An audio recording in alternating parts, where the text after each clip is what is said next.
So sometimes I don't know what to do when I fucking held my breath all the way and I'm like at the max where I'm like, okay, now I'm just fighting my breath, like my lungs spasming a bit. How far do I take this? Okay, so I thought about how. And I'm like, do I just let this go now and then take another deep breath because the clock's still going? How do I approach that? Because that clock is going one time. Ladies and gentlemen, the Clara Comer. Hello. We just did some Wim Hof breathing. Yes, we did. It was crazy. Oh my gosh, That's that good. I was getting like psychedelic in that breathing technique. That was crazy. My hands went numb. How does your face feel? My face actually didn't get that numb that time. Good. My face gets numb, and I don't know why. Just completely. The first time my face went numb as hell. Yeah, it's okay. So I was thinking about how you were asking earlier about the hyperventilation. Like, is that necessary? And I was like, well, duh. But can you hear yourself? Does this seem like audio's okay? Working? Yeah. Oh, okay. Can you hear me? Yeah, I hear you. Okay. Yeah, just keep it close to you, I guess. Okay. Or speak louder. Or speak louder. How are you feeling? Are you feeling numb? Don't tell me to yell. No. How far did you get into that? Like, did you start tripping? Like, it was. No, I didn't. But I got really like internal, I guess. Do you know what I mean? Like when I've gotten to a point now where like I have to get really like I have to try really hard to trip. I think in like. Dude, this is so okay. I gotta wait. take. Is it not? No comprendes. Okay, Mendes? I just have to shout out my little sister because she got me this hat from Mexico because she just was there. Hell yeah, I like that hat. I tried, Keisha. I tried. I'm sorry, Keisha. I really like that hat and the holes around the top, like that's sick and the breathability. Yeah, it's just and it creates great shade. I feel like I'm ready to go work in some fields right now. Hell yeah. All right, what were you saying? I did get a little internal, yeah. And one internal. thing, what does that mean? Well, one thing, I was doing we're already here, so we might as well just hop right into meditation, right? Yeah, well, that's what we just did. Like literally, this camera was rolling during all that, but I'm probably just gonna cut straight to the conversation. Yes. But we were taking a long ass. So you start out with a hyperventilation. Yeah. But it's like a deep hyperventilation, like. Yeah, so all the way to the top and all the way to the bottom, you know? So I like imagine, there's lots of different ways I feel like to picture it. But some of the different ways I have is like just an inflatability or like the scale, you know, like all the way, all the air out and all the air in, you know, all the way to the bottom and all the way to the top. But also you can think about it in like, I don't know. Well, I know you know the chakras, but you can think about it in the 1 to the 7, you know, and up and down. However that. Well, you first... If someone's listening and they have no clue who Wim Hof is, they should or what the hell we're talking about, they should definitely look because the thing that's cool about Wim Hof to me is that it seems like, bro, this guy got science behind him. Yeah, like they got studies on him. He's like breaking ice records, doing shit with his breathing. Yeah, he's an incredible guy. He's kind of like this madman from the mountains, you like know, Tarzan of ice. And his origin story is what I love so much. Is he was married and his wife died of depression.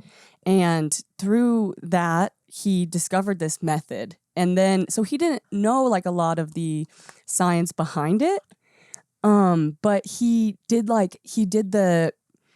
was doing it anyways because it was helping him. And I think he was working on it before, like him and his wife worked on it before. He didn't just discover it after, pretty positive.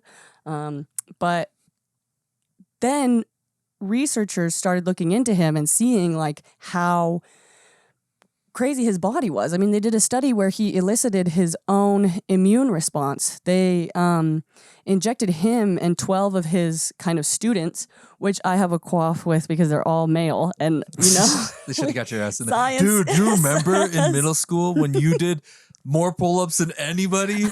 I did have the school record for pull-ups. I think about that. I'm like, damn, that's so impressive. Because like in the Marine Corps, girls don't even have to do pull-ups. They do hanging time and they have to hang it for a long time because girls really have problems short. with pull-ups for some reason. It's a proportion thing, I'm pretty sure, but I was really short. I was just built like a little dude. 25 maybe. Yeah, holy shit, that is insane. I could probably do like, who knows, like we're all like 12-year-olds, us or some 11-year-olds, whatever the hell we were in Mr. Qual's class. Mr. Qual's took us all over there and we're all taking turns doing pull-ups and like most of us could barely like do one like stroke. And then Clara jumps up there and is like a marvel of the school. I'm like, dude, some people, I feel Main like you're character just energy. I'm like, oh, you want to see something? Yeah, dude. That's like No. if that was an anime scene, it'd be like, who's that? It's the new kid. Oh god. Oh shit, dude. But then it's just you're just a freak specimen of athleticism. I honestly think, because then you went on to break school records in the sprints, which apparently had been beaten now, huh? I think so. I don't know. I'm sure. Oh, yeah, Moretto. Did I tell you? don't know. Somebody broke my 200, and I don't. I'm not on Facebook really, but Mr. Moretto tagged me specifically to let me know. He's like, Oh yeah. Sorry, heart broke. I'm like, oh, that's You're like, good. I'm going back That's to good shit. school, baby. I'm like, Re-enlist as a high schooler again and break it again. no, coach, You maybe. think you'd be no, faster no. now? I don't know You're actually. probably stronger now, right? Do you feel that adult strength? Depends on who you ask. Yeah, maybe. Yeah, actually, yeah. Like, damn, I Especially can lift a working lot and stuff, more, Like, like- yeah, I do feel. Well, I was making a jig out there for this project I'm working on, and it's really heavy. It's got a bunch of key stock, is what this stuff's called, but it's kind of dense metal. And I was moving it, and it came back on me like. And it was just me. And I'm like, oh shit. And it almost knocked me on my ass. But I'm like, so I was pushing against it and I got it back. And I'm like, damn, that was really heavy. And I did it. So You had to do it for your life? definitely, You're like, I was like, I'm not going to break. Captain 'Cause America I was moment. like, it would hurt me pretty bad, I think. It would fall in, no Dude, broken bones, none of that shit. No. Yeah, you do dangerous work. Thank you. Well, you do some. What the hell? Honestly, I don't know a damn thing about welding. You do. That's what you do. Welding, right? Yeah. Yeah, That how's is what I do.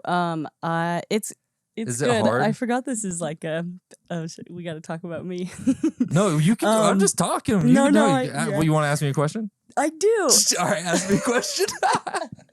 I want to talk more about Wim Hof. Oh, sorry. I just go on tangents, No, and I that's just okay. and I forget where we started. I just keep following.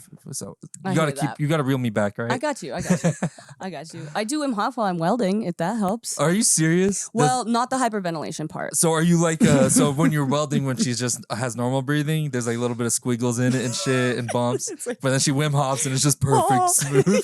It like glows a little bit. Exactly. Glows with ice. You can't look at it. Not only can you not look at it while it's happening, then when you take your hood off and it's all like cooled down, you still can't look at it. It's that like, oh Oh my glowing. god! Yeah, you're looking at the reason your brain is thinking like that is probably because you literally are looking at some bright ass shit all the time. Huh? Yeah, but well, with the Yeah, you wear the helmet all the time to I see have a because you great, can't see, great right? hoods. Yeah, yeah. I don't. We are not hillbillies. Like we've been doing this. Well, people who get welder's flash are hillbillies because you should. Excuse me. I'm sorry. I shouldn't say that. You should know not to look. Like just You're- don't look at it. Just We're don't not look at it. hillbillies. People. Who said you're I'm hillbillies? so sorry. The welder's flash thing. I think that makes me think that that's a hillbilly thing. Oh, is it? It kind of. We just. Me and my You know dad, what? man. Hillbilly He's got all seems these hard, little. rough. That seems like a rough Yeah, word. sometimes I'll do stuff like I won't wear gloves or like I'll cut or I'll just want to weld directly to something instead of like bolt it in. And he's like, that's hillbilly shit. We're not hillbillies. Oh my god, like, your you get dad what- is yeah, that's why you're like that. That is, I'm like, what the fuck's a hillbilly? Sorry, it just came out. Yeah. I'm like, I always try With to the have, I welding, always yeah. try thinking about where do you draw the line between like a country boy, and a hillbilly?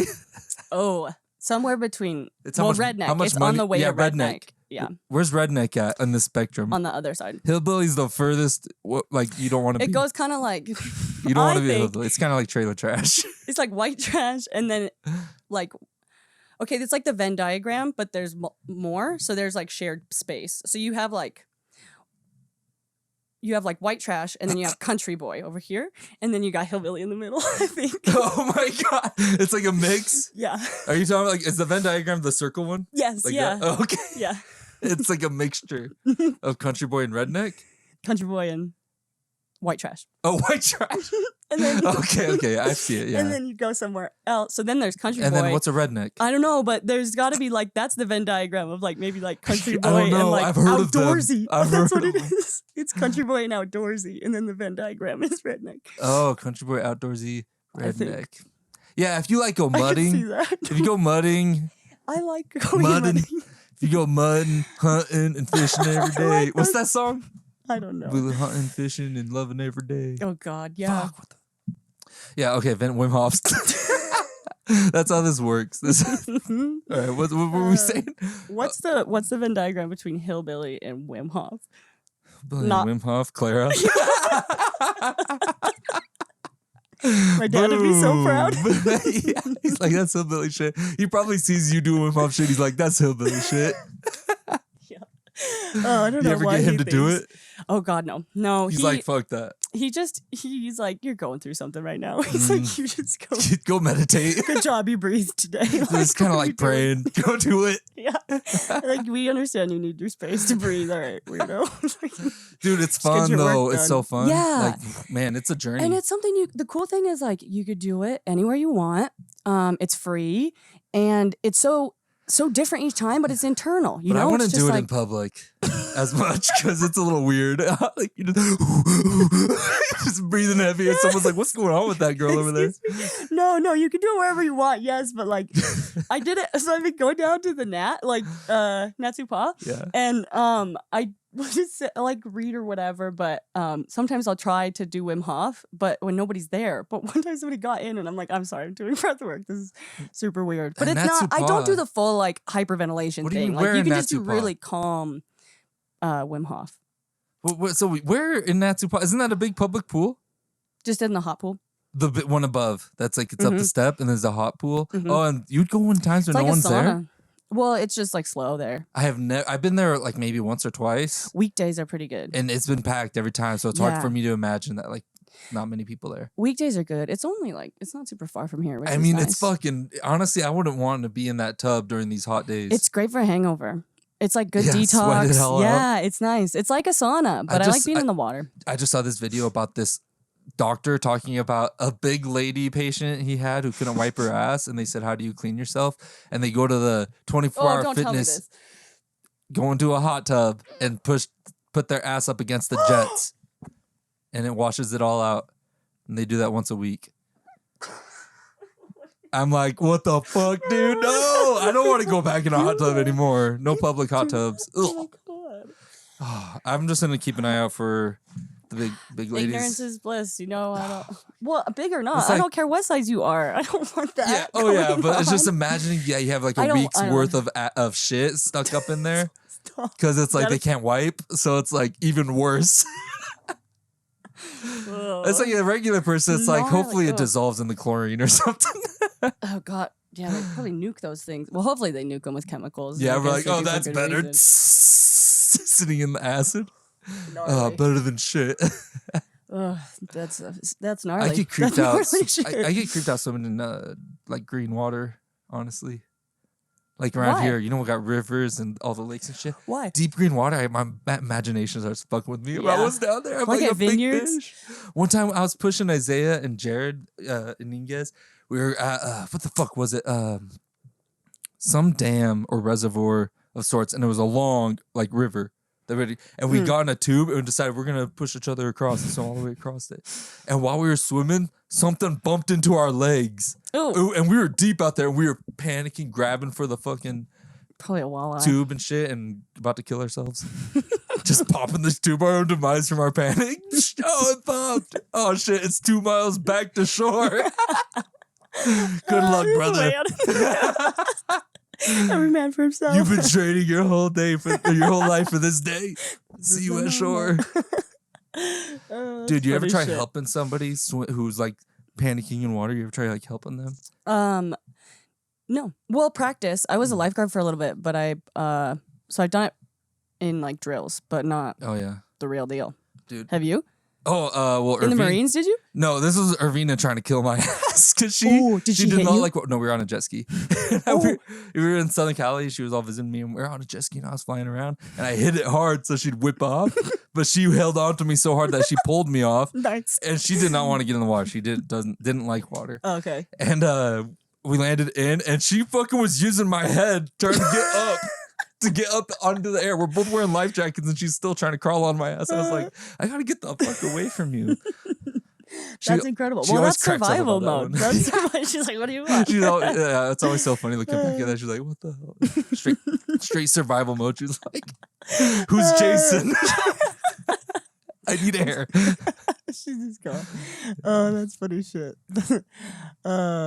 Yeah. Open water that way. That could be kind of tough. Did you guys have to do a lot of water training Oh, yes. in the Marines? Yeah, I did the advanced water because you test for it like every 2 years, Cool. and you do the basics first, which is like just like swimming with the fucking gun and treading water and your full camis and shit and boots, and that's the thing that makes it challenging. But you get to use cheat techniques where you can breathe air into your blouse and Cool. or do whatever you need to do. That is a really good idea. Yeah, so it's pretty cool. Did you like the water part or what? Yeah, I liked water. Where? I like swimming. Will you tell me a little bit about your Marines time? Because I only knew Jason when you came back from the Marines and you wanted to kick people's ass. And that was so fun. I love that, Jason. We had good times. But I never heard about, like, your, other stuff with the Marines. Yeah, biggest ego version of Jason at that point, probably. They're just like, you're the best. You did. You're fucking a killer. We were out one time and it was like an army guy or somebody. It was just somebody who was not in your branch. Yeah. Yeah. You guys are not. I don't know. I think that guy at the Rouge. Yeah. That guy was mad dogging me, I'm pretty sure. But I did end up getting pretty drunk. So I'm not even too sure. No, it was totally on him. Yeah. It was, yeah. Okay, yeah. But I just remember I fucking picked that guy up and put him over the rail because I was going to throw him off of the rail. That's when we came out because we were like, what is going on? I had him over the rail. Because there was like there were a bunch of people out there. It was like a half a story up, maybe half a story. Oh yeah, probably. Like just it's like halfway up. Yeah, yeah. That seems like half. 5 or 6 steps. Like 2 microwaves up. Okay, metric. 5 or 6 feet. What metric for our foreign audiences? 2 meters. It's like 2 meters up. I got Korean friends. They need to know. All right. Oh shit! But yeah, I was gonna throw him 200 over. centimeters. I don't even know if we swung on each other. Did we? I can't remember. We didn't see the start of the fight. We just came out because all the bouncers, everybody was out there, and you had this guy fucking like, I wish you would step back from that bench. We're like, Jason, stop. And you're bent we back all get into over. a sing along at the end. No, you're bent back over the fucking railing, and you're like about to. Yeah. Punch his face off. And then a real man stopped my ass. Holy fucking 400-pound giant guy. You remember that bouncer? Do you remember him? He laid on me. Yes. And I was yes. Oh my God. I thought I was going to die, dude. I was like, I can breathe. I just could not breathe. Brought out the big boys. He was just laying on me. And I couldn't do shit. I couldn't get out. I couldn't breathe. There's nothing I could do. I was just getting squished. And I was like, fucking please get off of me. You wish you would have known Wim Hof then. Yeah, breathe, motherfucker. I just start doing a push-up with him on my back. I'll just go with him. Pick him up over the rails. The 400-pound bouncer. Oh, fuck you. Jason, we gotta go. We gotta go. Yeah, that was for some crazy fucking times. That was fun though. Good times. I'm glad those times of mine are over. I'm glad I lived them. Yeah. Good fun things to talk about. Being back. Damn, I don't want to be fighting people anymore. No. It's all ego. Well, and for me, like drinking, like when I'm on the sauce, that will bring the ego up quite a bit. Oh yeah. I can just same. It like brings out all your primate behavior. Yeah, that's true. Your consciousness kind of just dies, and your fucking monkey just rises, and you're just like, I want to fight and fuck. Mine's just like anger. Well, not anger. It's just like it's the hot and cold. I would say, like the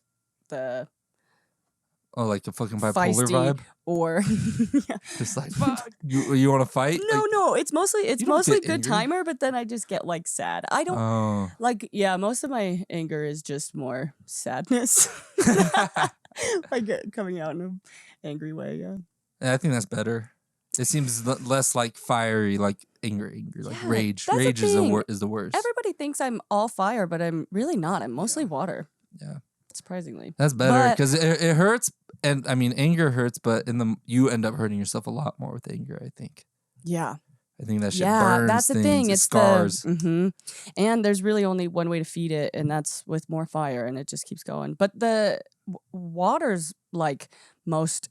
I would say like worst shadow or however you want to say it would be frozen, like just being completely frozen and like ice. And that I feel like that's the hot and cold. You know, like when I'm so not however you want to call it. It's like frozen up in life. Then I like That's what I'm drinking probably all the time. Oh, whoa. Okay. What crazy connection. Oh. You're like just dissecting it down to the roots. That's what you do, though. You're fucking like you. It's this fucking gene fucking thing. Where is it? The Gene Keys. The Gene Keys. Oh my goodness, Gene yeah. Keys. It's right over there We're in not my talking backpack. Scooby Doo, folks. Jinx. Hey, can I have a rip of that actually as I go get that? And also, I often present people with times to monologue. This is your time. Oh wait, do I have a topic or is it just? I don't know. Just talk about whatever you want just as I go get Gene Keys. Oh, my monologue. Oh God, who gave me the mic? Okay. Well, we were talking about water and fire, which I've been thinking about a lot, and I think that it's right in that backpack, the black one. In this backpack. Yeah, right at the top. In the big one. Yeah. Actually, I'll just do a little intro to the Gene Keys themselves. So this is a book I just started reading. Jason came to visit me because I moved back to town for a little bit. And I was telling him about this because, oh yeah, it's this. I forget that there's a camera and a mic. There's so many things for me. It's a really great book. It's a little on the metaphysical side, I would say. A little on the spiritual side, but that's not a bad thing. Since we're still in the monologue, I'll preface by saying that I have not been in a spiritual place probably for the last 10 years. I was pretty Catholic when we were in high school, though. Really? And, like, growing up. Like, well, I just did it because I was supposed to, you know? But I felt really, like, a lot of the stuff I kind of kept with me or, like, carried into my life around other things, you know? Like, when we're in whatever, sports or, like, friends, like... Yeah, I was, but I didn't. It's so like not cool, so I like didn't want to talk about What do it you ever. mean? Like just being like religion. I just was not like. Oh, so like didn't at school wanna you never be- talked about it Mm-mm. because you thought it was not cool. Yes, That's true. So you kept it just quiet. Yeah, but I Well, had I my mean- friends like that I would talk about it like at Life Teen and stuff or whatever the youth group thing, and it was cool to talk about it with them. But then like we didn't hang out at school together. Which I kind of feel bad about because they're super chill. It was sort of one of those things like we were talking about earlier, like keeping two worlds separate, you know? Yeah, huh? That was me. Yeah, interesting things. But I feel like, oh my God, when I look back at it, there's some dumb shit I did that I'm like, when you think about Same. going back in time and changing anything, usually people don't want to say anything because it makes you who you are. So if you want to go back in time and change shit, it's because you don't like who you are now or something. But so it's a weird question. But I think if after thinking about it for a little bit, I think if I could go back in time, I would change how I treated people in certain instances. Ooh. You know what I mean? No, I feel like in certain instances, because looking back at you as like a trend of a person or a pattern or however you're going to say it, you treated people great. You're a great person. So that is surprising to hear that you would regret something like that. Yeah, I think everybody has those times where, you know, everybody has anger inside. Everybody has yeah. all these things and they say things that come on, like who gets born into this world with perfect communication skills and they're just like True. eloquent other than fucking Jesus Christ. You know what I mean? Like we're just like, I'm fucking it all up the whole way. Why say many word when few words will do? Yeah, that's what I'm resorting to at this point. It's kind of the philosophy I live by. Yes. In conversation, I'll let this person talk and I'll try listening a little more instead of just trying to trump my voice in there or something. You know what I'm saying? Yes, yeah. I didn't realize. Well, you're the oldest? I have a weird what age family. order I have are a you? very weird family. Okay. I was thinking a little bit about family order, and I'm the youngest. And who was it? Mr.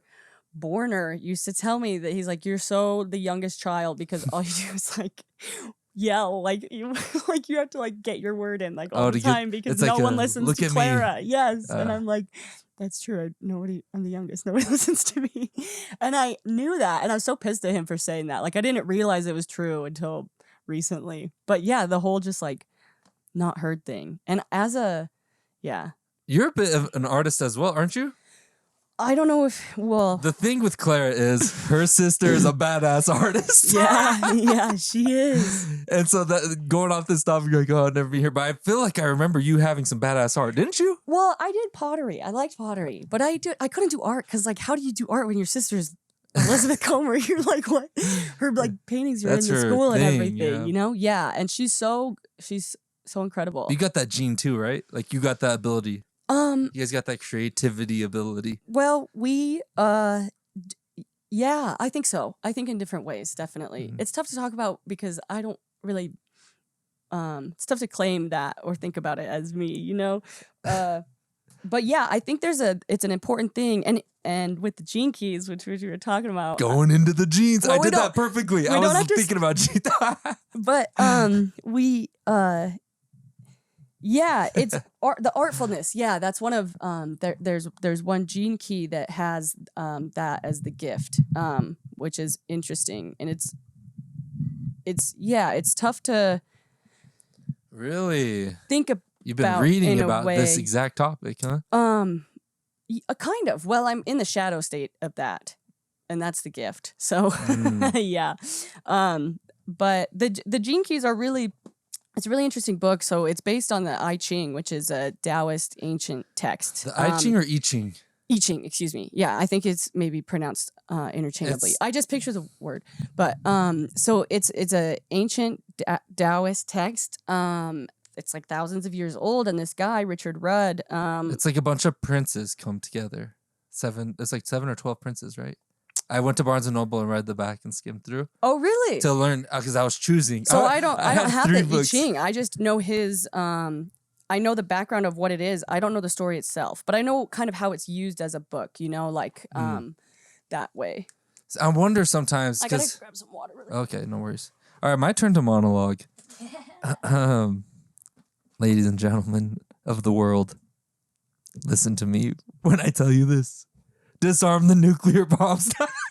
Think about the I Ching. Oh, what? The I Ching. So yeah, I was at Barnes and Noble, and I fucking had 3 books. I went to buy a Quran because I listened to the Quran, but I can't really like quote any verses because I don't have a hard copy with markings that I can remember. Okay. So I was like, I got to get my own, and I went to buy one, and then I saw the Tibetan Book of the Dead. And then it made me think of the Egyptian Book of the Dead, and I found those books. And then I saw the I Ching, and I grabbed them all. Ooh. And I sat there, and I was looking at them, and I was thinking, I don't know, maybe not. The Tibetan Book of the Dead seems cool because it's very Buddhist-y. It's a Buddhist like branch off. It's based off Buddhist philosophy about the journey after death. So that caught my interest. The Egyptian Book of the Dead fascinates me because I just feel like that'd be cool to have deeper knowledge about Egyptian hieroglyphs and things like that. Absolutely. Because Egypt is such an interesting place. So ancient. Very mysterious. Mm-hmm. And then the I Ching, I read the back and it was like talking about how like I think it was at 7 prince lords of China came together to combine their wisdom to like create the I Ching of how to Yes. So it could be that they wrote it, but I think that the I Ching itself is sort of these 64 tenets of this, like every human's spirit. Okay, she said it could be written. What'd you say? Say it again. Oh, sorry. I think it could be, and this is just like pure speculation, but I think it could, or context clues, we'll call it. Okay. I think it could be written by those people, but the basic like use of it or like purpose of it is it shows these 64 sort of levels, essences, groupings, characteristics of being human, being. Is it cool? Oh, is it cool if we smoke tobacco in here?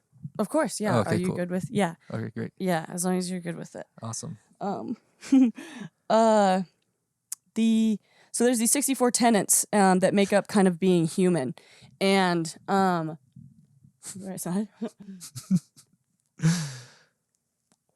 and that's us, you know. So each tenet is broken down into 3 levels. So there's the shadow, the gift, and the siddhi. SIDDHI.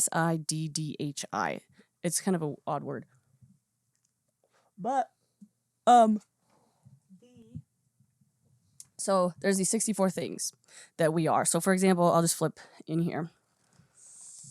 We'll call it the 13th. No, the 15th, excuse me.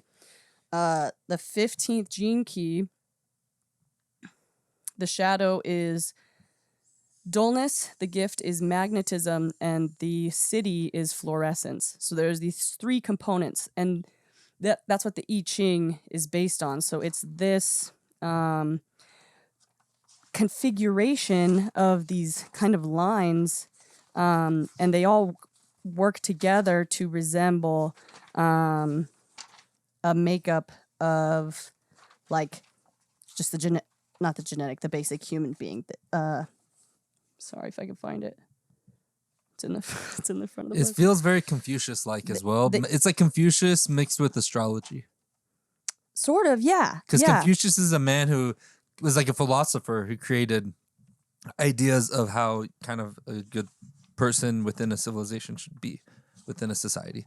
Yeah, and I think Confucianism uses the I Ching as a part of their. So I'm looking for the spot. So it's like the sense of duty is involved a lot, I think. Because with the 7 princes coming together to do that, it seems like it's like a person creating a guideline rather than a godly being creating a sacred ordinance or path. Yes, you could say that. So it's regarded as the book of changes. So it is this kind of grid. So it's a book that describes this basic grid. I don't know if you can zoom in on that or whatever. You'll be able to see it. Okay. There are these levels to it. Oh, wait, let me zoom in on it. That are represented. Oh, cool. Cool. I forgot I can zoom. Where at? All right, hold it up a little bit. This way. Up. Down a little bit. Down. All right, talk about it. Okay, so I got it in view. So this right here is what the book describes as the book of changes. And so you can see there's the yin and yang in the center, and then there are different sectors that divide out with these lines. And then it keeps going into these 64 essences, I guess, these 64 traits of humanity, of spirit. I'm butchering the way to describe it, but that is what the Gene Keys is based on. So it's based on a ancient text. And so this guy, Richard Rudd, he was a student. So he's saying that diagram that they made is a representation of DNA? Yeah, so he has linked our human genome and our DNA with the 21 codons. Let me just get a lighter. And the lighter doesn't really work. Oh, dang it. But that's why it really shit. And the 21 codons that build our genetic makeup, Richard Rudd has basically cracked this elaborate code of figuring out how our genetics are superimposed on that chart that I showed you. So we have in our human code a way that perfectly aligns with that. And this is where it gets a little like metaphysical. You could say that, yeah. or it starts to bring on doubt within people, is because the way that you understand your own unique and individual role in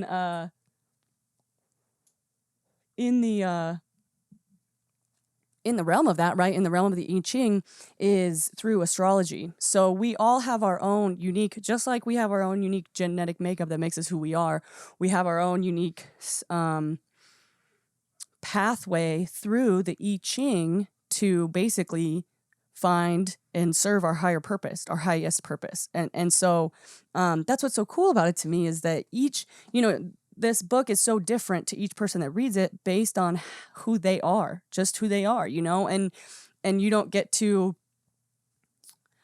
choose that, it's just who you are. And that's kind of where I'm struggling with it now. Because now you're battling free will like a motherfucker, huh? Well, I wish. No, I'm battling. Well, I guess I just battling my design. Do you have free will if it's who you are? Can you change who you are? Does that even really matter? Like, who I am is to just be a silly human on earth, Like, it's so much bigger. Everything is so much bigger than who I am. Are you sure? Well, it's all within me, yes. But I'm pretty sure that it's expressed in a way that's not that big of a deal. If that makes makes sense because because it's all just so silly sometimes, you know? Yeah, I've heard or maybe I just have to tell myself I've heard the that. feelings of, I mean, I felt the feelings as I've explored myself through theology and all this, reading ancient books and learning about all these crazy things of our world, trying to my best because there's a lot. Yeah. And I'm like, sometimes, it's like, what if just being, like trying to understand the I am, you know, God, I am. Yeah. Like just to be. And we think there's, you know, because even with the Taoism, I think of the Tao, the way, and then makes yin and yang. The one makes the two. Mm-hmm. And the two make the three, I think. And two make the 10,000 things. Well, I'm not sure on that. I know that one and one can make three. Oh, in Taoism? Maybe not Taoism. No, well, in Taoism, that's they talk about it as that the Tao is the way, and then the Tao makes yin and yang. You know, right? But it's that polarity. Without night, there's no day. You know, you can't have without one life. the There's other. no death. Like everything is a thing because it has an opposite. You can't. Yep. And because you created that, the Tao made that, then it made everything. And I'm like, damn. But what about the middle way? I don't know what that is. Well, it might not be Taoism, and maybe there's a difference between the Confucianism or wherever. But you know, you have that. Yes, yeah. But where those meet, there is always a middle way. You know. Yes, I think the focus is always the poles, and like the one is so different than this one, and they're so well. I think of the opposite, one more so as a circle of infinity that we can't comprehend. You know what I mean? Have you watched the documentary Infinity? I was speaking of like the polarities. Oh. You know, you have the because I don't understand a middle way between infinity and the polarities. Like that seems like some like wormhole talk or something. Well, I don't know what it is, but it's an interesting thing to think about. What do you mean by middle way? I mean the existence of both and none, kind of. You know, like they have to. There's always a. There's always a, I don't know if it's like to say like a physical manifestation or to say like, I don't know. It's just something I've been thinking about, you know, because like we are like, It's just the polarities. We're so fixated on the polarities, you know, but to have one, you have to have the other, but they meet somewhere. They also have to meet somewhere. And you're talking about balance. Yeah. Like the middle part where maybe even as like consciousness, a conscious state where it's like you're just. Yeah, that's kind of crazy to think right about. Right in the middle and neutral. That's when you go to the center of a hue diagram or saturation, yeah. There's like black in the middle. Because white's on the outside, I think. No, white's on the outside? It goes from lightest to darkest. Yeah, white is the absence of color, yeah. I think it goes, or does it go from white to black? I can't remember. It goes from black to white, yeah. Yeah, and so it's like that being in that center spot. And you're just part of everything. Yeah. You're neutral. You're a little of everything. Yeah. By being nothing, you're touching everything. My sister would be upset if I butchered this, but I think pretty sure white is the presence of all color. It depends on black if it's is it paint or color. Is it light? White is the presence of all color and black is the absence of all color. That's what it is, yeah. Because white light has in it the entire full spectrum of the rainbow, and that's and then there's wavelengths, right? And then those wavelengths then can be perceived by your eye and your retina at certain. And then the paint, if you mix them all together, it's black or brown. Yeah, yeah. So how can you have all the colors? It's like, but I mixed all the colors. They got mush. That was my art experience. Sure. Yeah. A little different than your sister's. She might just grab the paper. She was like, "Oh my god, give this girl another paintbrush." Yeah, she used to draw. Drawing. So much. It was all pencil sketching stuff, right? Yeah, she did. She sketched a lot. Yeah, she's super good. Always, she did like caricatures for a little while, which was so fun. We have one of like Einstein that she started as my dad. Turned into, I'm pretty sure. Yeah, it's all like. That's such a cool ability. She's super good. I recently talked to this tattoo artist in LA who was my Uber driver. Nice. And we got into it, and he was like all tatted up to his head and shit, and he just got back from like tattoo fucking Comic-Con. I don't know what it is. It's like a tattoo convention. and he was showing me his Instagram the whole time, like talking about it. And I was like, do you feel like, because we were talking about his journey of being able to be good at shading and being a good tattoo artist. And I said, do you feel, he would sit there and practice all the time until he finally figured out techniques. And then he's like, oh, I figured out how to finally do that type of shading. I asked him eventually, sorry, I had to build up to that. No, exposition. But I asked him, I was like, do you feel like anybody can draw? Or do you feel like it's something you're born with? And he's like, oh, he strongly believed anybody could draw if you just put time into the skill. Yeah. But I guess... I think that too. Is it like anybody can play music, but not everyone can be Jimi Hendrix? No. I think that anybody can really do what they want. They just have to put some work into it. Mm-hmm. And you can take it as far as you want. Like, that's a little bit of the middle way, you know? Who says you can't? Yeah, I suppose. I mean, what? The middle way confuses me all the time. Yeah, no, definitely. It's just, I guess, thinking in pluralities versus right and wrong. The right way to do things the wrong way. Yeah, well, morality from is kind of... or what? Yeah, or social. You're thinking social. Well, I think there's morality, and then I think there's laws of the universe, you know? Yeah. And I think those are different. That's what I was thinking, like, because what if the there's Tao, physics, what if the know? I am, what if the I am the one, all that stuff, what if it's just like the universe thing that we can't comprehend, that's everything, you know what I mean? And so we can't imagine infinity. Yeah. That's the thing that breaks us, is the singularity of a black hole. That's like the thing that always cracks us is infinity, trying to comprehend it and express it in a way that our little finite minds can comprehend. That's the thing.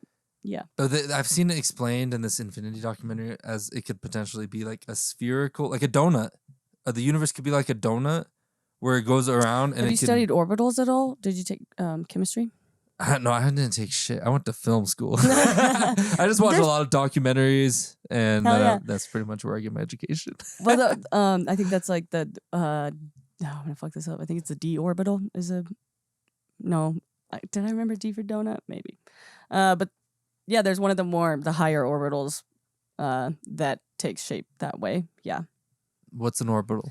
An orbital is a distribution or a concentration of electrons and the way that they exist in space. And so electrons, it's the shape of an electron. Well, it's the shape of an electron field.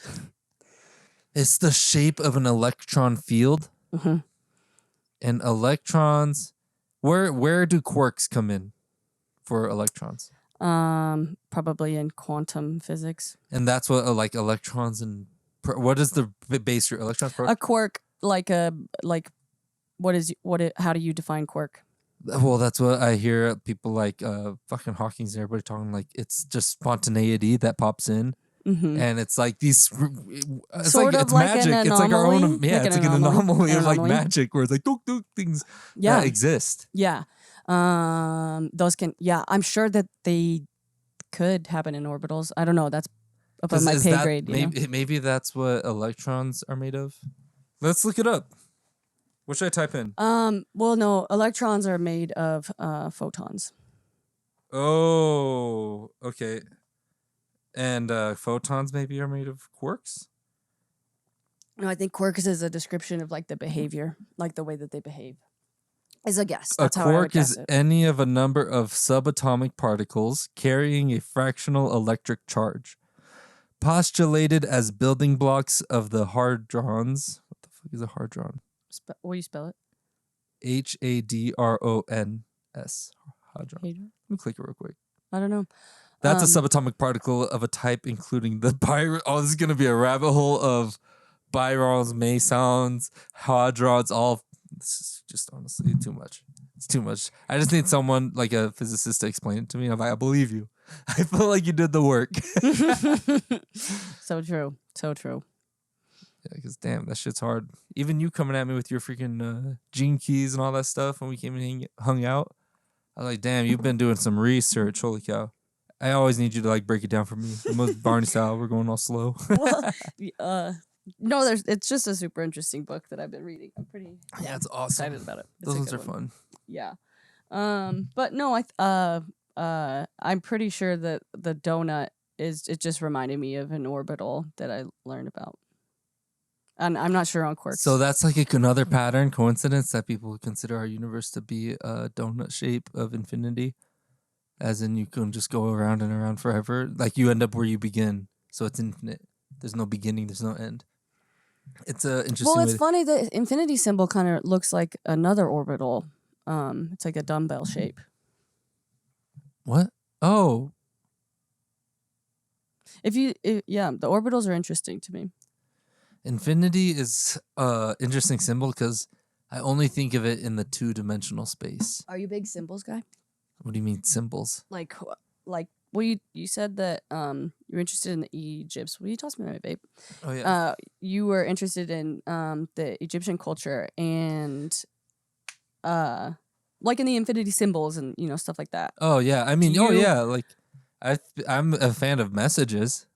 Okay, but like, what about like numbers and drawing? symbols? I've had a friend who was like going down. I never quite understood. My friend from Portland, we did Muay Thai together at Big Muay Thai. Muay Thai.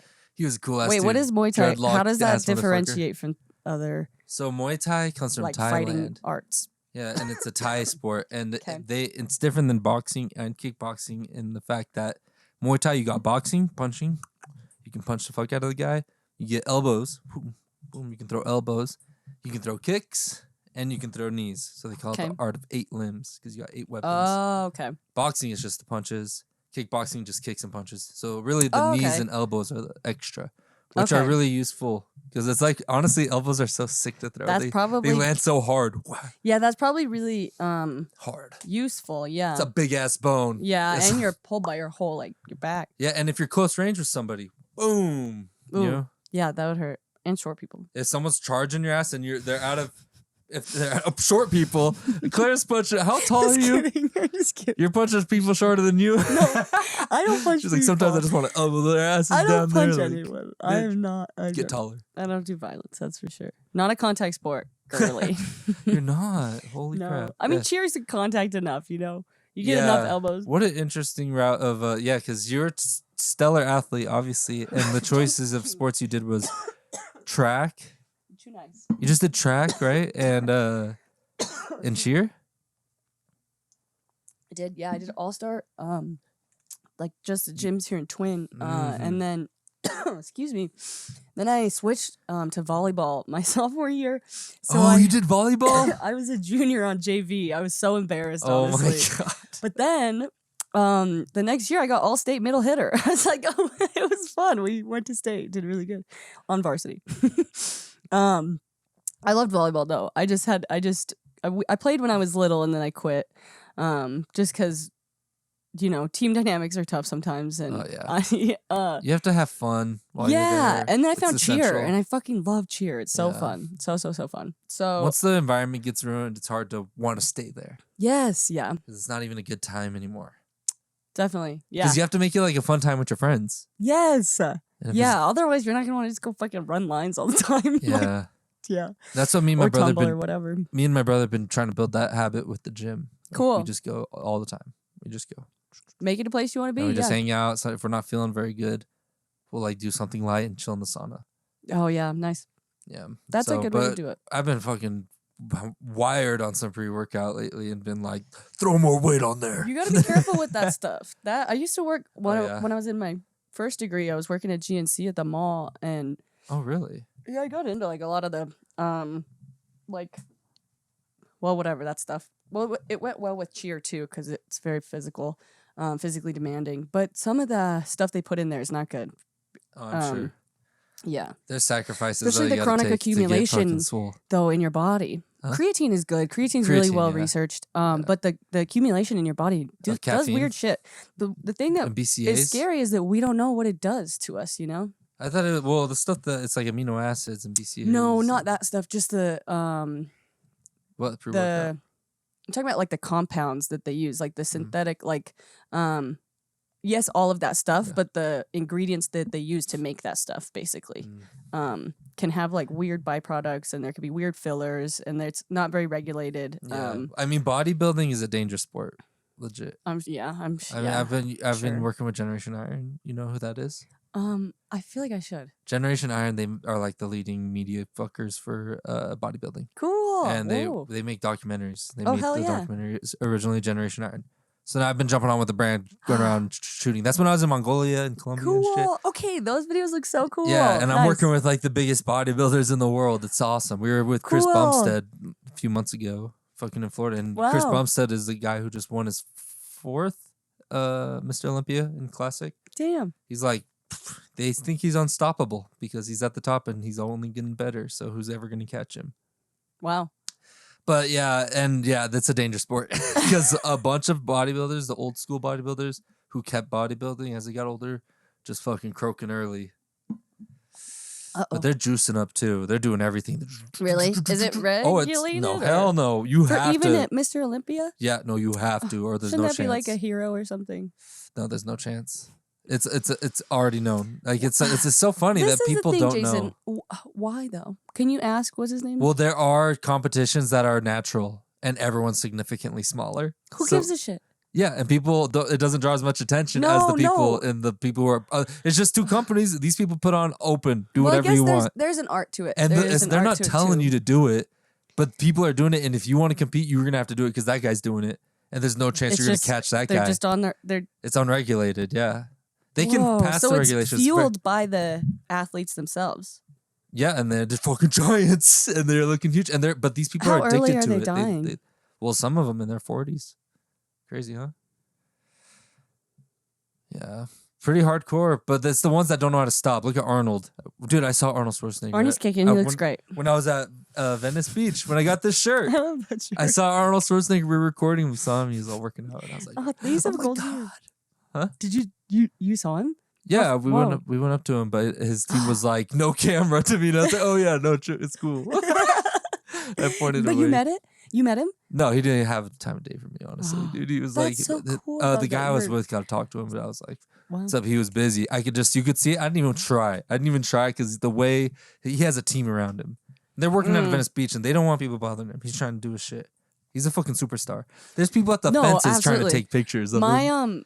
My one of my bosses is he's a weightlifter and he is really big fan and he's such a cool guy. Sometimes we play some of his he's a movie star, his a governor. You know, it's like so yeah. He's famous in all the but fields. See, that's what made him great. It's not because he shot himself up with fucking who knows what. It's because he had perseverance. It's because he is a fucking He's against the machine the of a human from the inside, not from the outside in, from the inside out. He doesn't like the open. So who cares? Because the open is like this open weight class where you can be super big. I think it's like 250 pounds.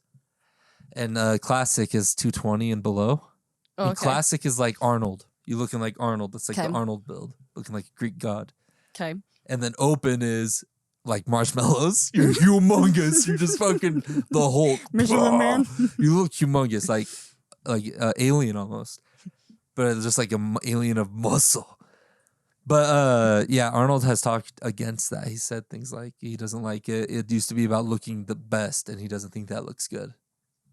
It's about looking good. And he thinks classic physique looks the best. Okay. Al, how about we can start and I'll start with this. Okay. Okay. I think that's okay. Okay. And 3, 2, 1. We're back. We had to take a break. We strayed off topic to a little crazy. Yeah. We got a place, a little too personal maybe. Yeah, maybe. Place we didn't need to be. Things we don't want public. So we're here now, though. And I was about to say, what should we talk about? And I'm like, I actually took notes of things. I was like, in case that, conversations slow down, I could pull up, I could talk about this with you. And they're all things about you. Oh, am I playing music into the mic this whole time? I was kind of, but I don't mind it. No, Should we put background? Yeah, can you put some? Hell yeah. You're connected to the speaker, right? Yeah, is my phone still on your side? Your phone's right there. You want me to hand it to you? Yes, please. Get 1 second. Thank you. Sick. Oh, definitely saving our Wim Hof. Yeah, I like background music. Like I was telling you about those old school podcasts I did with like Miguel and Gage. Yeah. We're all sitting in the back of my van, chilling, drinking, smoking, straight West Coasting, maybe allegedly. Allegedly. And I just have that thing playing, this background music. You hear like some Leonard Skinner playing in the background, and it's like a vibe, and you feel that whole vibe Hell again. yeah. For me, I feel that whole vibe again. It's so fun. That's why I like recording this stuff. I feel like it's like capturing a vibe. It's nice. Yeah. You don't remember that vibe again, that hangout. That's so true. This will be Mams one day, which is wild to think about. Yeah, because you're going to be gone. You're leaving Twin, huh? No, I'm leaving on Saturday. Nice. I'm moving back up to the promised land. Okay, you want to hear this list I made? Yeah. Okay. Let's see. I have to unlock my phone. Okay. Is that too loud? I don't think so. It's probably fine. Wait, let's just be quiet. Oh no, it's not too loud. I don't even see it picking up on the audio meters. Nice. These are very condensed microphones, so like if you're not talking in it, it's not picking you up. Oh, okay. I might turn it up a little then because I Put it can't up hear one it more. super well. Okay. All right. I had pull up memory, which is funny because it's like pull up what memory? But, That's what I was just. but it was the memory Pull up of the doing memory. pull-ups. The pull-ups where you fucking cranked them out. I was like, that's I'm so glad you remembered you that. stood out as a character at that moment. Like, damn, who is that? She's fucking cranking out pull-ups. 5th grade play. Oh, Do you remember that was the so 5th fun. grade play? Yeah, I was Periwinkle. Who were you? I was the Pied Piper. I had to That's play my right. recorder. That's when we all knew Jason had a bright future. Oh, he yeah. was the Pied Piper. I was born for I'm pretty sure that's like a stardom. title role or something. That was like What the were role. you? Periwinkle, I was like one of the. Children? I wasn't a child. I think I was a woman. I was a grown woman dealing No, I with the was, struggles I was of just my happy child I wasn't being a rat. kidnapped. There were so many rats. I was like, please don't let me be a rat. Oh yeah, I hypnotized the children to the rats, I think. Yeah, I had to play the fucking recorder for people. I'm pretty sure I fucked up. The OG sometimes. breath work. Oh yeah, I was scared. I don't even know how I sounded. There was an actual recorder playing too, sounded but I had a amazing. microphone. So No, I don't remember, but I'm sure it was great. I was scared. I was so scared. I was shaking when I would go out there. I have stage fright, The 5th honestly. grade play. What? I'm so glad that they made us do that. Yeah, honestly, Miss Legrand, Yes, she fucking was the beast. best. She's awesome. I gotta Yeah. visit her. I always say that every year. Every year passes. I Do you say go I have to visit your her. teachers? No. Me Never. neither. We should do that. Yeah, but then I it's like remember- I'd feel awkward or something. Like, hi, how's it going? Remember Wanna that do a assignment? Still don't podcast? have it. Want to do a podcast? Yeah. No, I would visit Miss Legrand. Of course. Mr. Neff, rest in peace. He taught me how to play guitar. People were mean to him. Yeah, but he was incredible. He was awesome. He was got me incredible. He was into so music, cool. Dude. Yes, he believed me too. in me. Me He too. believed in me. Me too. Well, he taught me sheet music. Yeah, Mr. Neff. And he would get fed up and he's so over it. He would just be like, There's a time period. There's a a time period of my life with Stephanie Romans. Me and Stephanie Romans love and Mr. Stephanie. Neff, we were always battling for alto sax in the Ooh. because we were both alto sax players, and she came from a That's- lineage of that's right. saxophone. Oh. She's good. Wait, did Nathan play? Nathan played saxophone Oh, too. okay.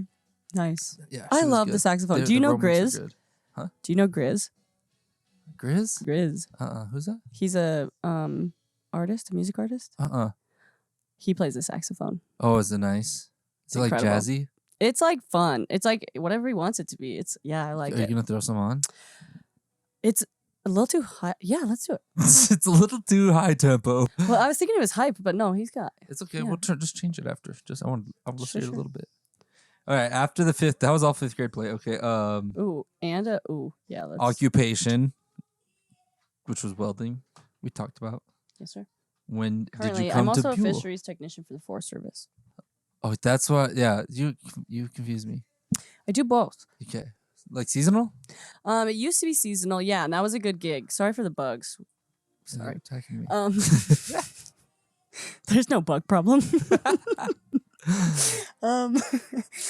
I used to work seasonally, and then I would just come down sometimes in the winters or go on jobs welding, and it worked well. But I just got hired on permanent with the Forest Service, so I kind of do a little more independent contracting, and then like weld, take time off, and do both. But I wow. still do both. Those are both. That's I pretty say that irregular because schedule, huh? those are my two sources of income. That's I pretty- gotta keep track of. That's a pretty irregular schedule compared to like the typical 9 to 5.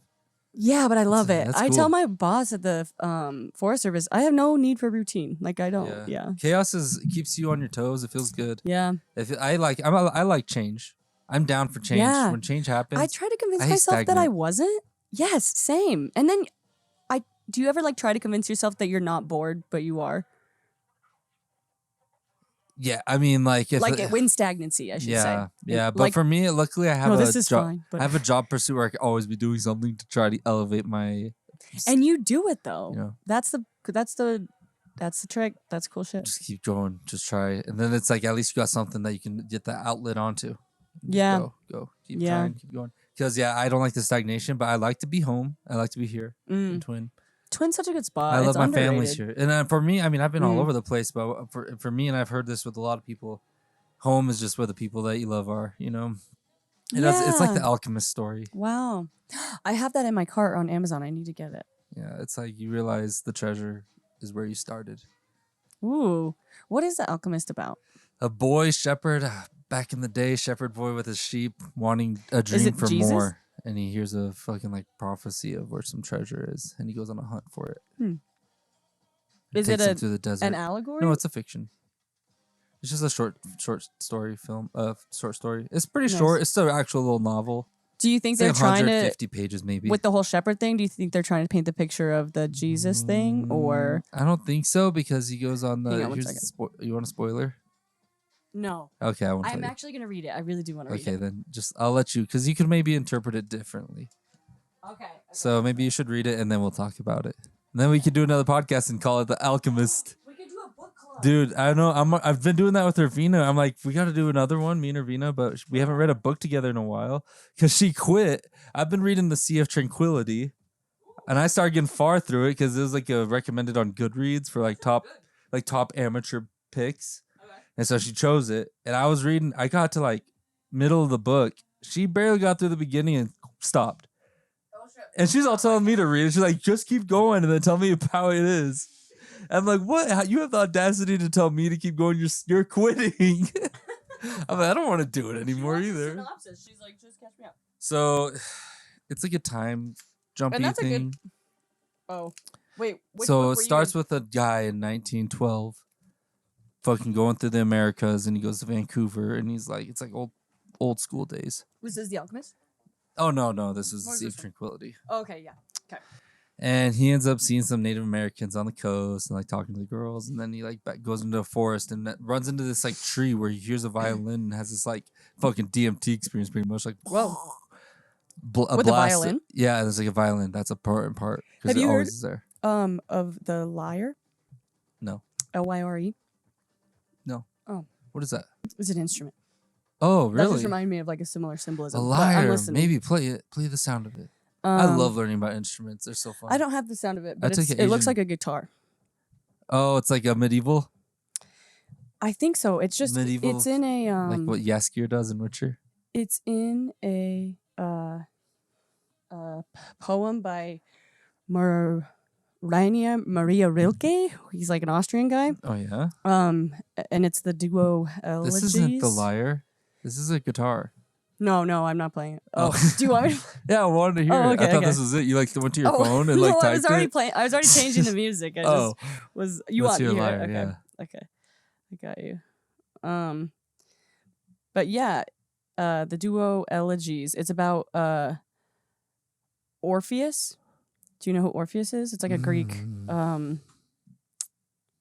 Greek mythology. Yeah, not really. thing. I know I've heard of him so many times, but I haven't learned about him at all. It was like the poem is about him and his trip to the underworld to meet, I think it was Hermes. And yeah. That's Let it? me get- That's so good. They were advertising in the medieval days. T-Mobile was ancient. Is it sad? It that I was don't actually have T-Mobile was YouTube? actually based off the cross. Really? No, Oh. imagine T-Mobile back in the Wait a day second, with somebody- messenger horses. The T-Mobile, conspiracies, I'm like, could be. T-Mobile from the 1600s, riding on horses delivering messages. They used to have a cross on their shield. The liar's like During dung, the- dung, dung, dung, dung. Oh, turn it up, turn it up.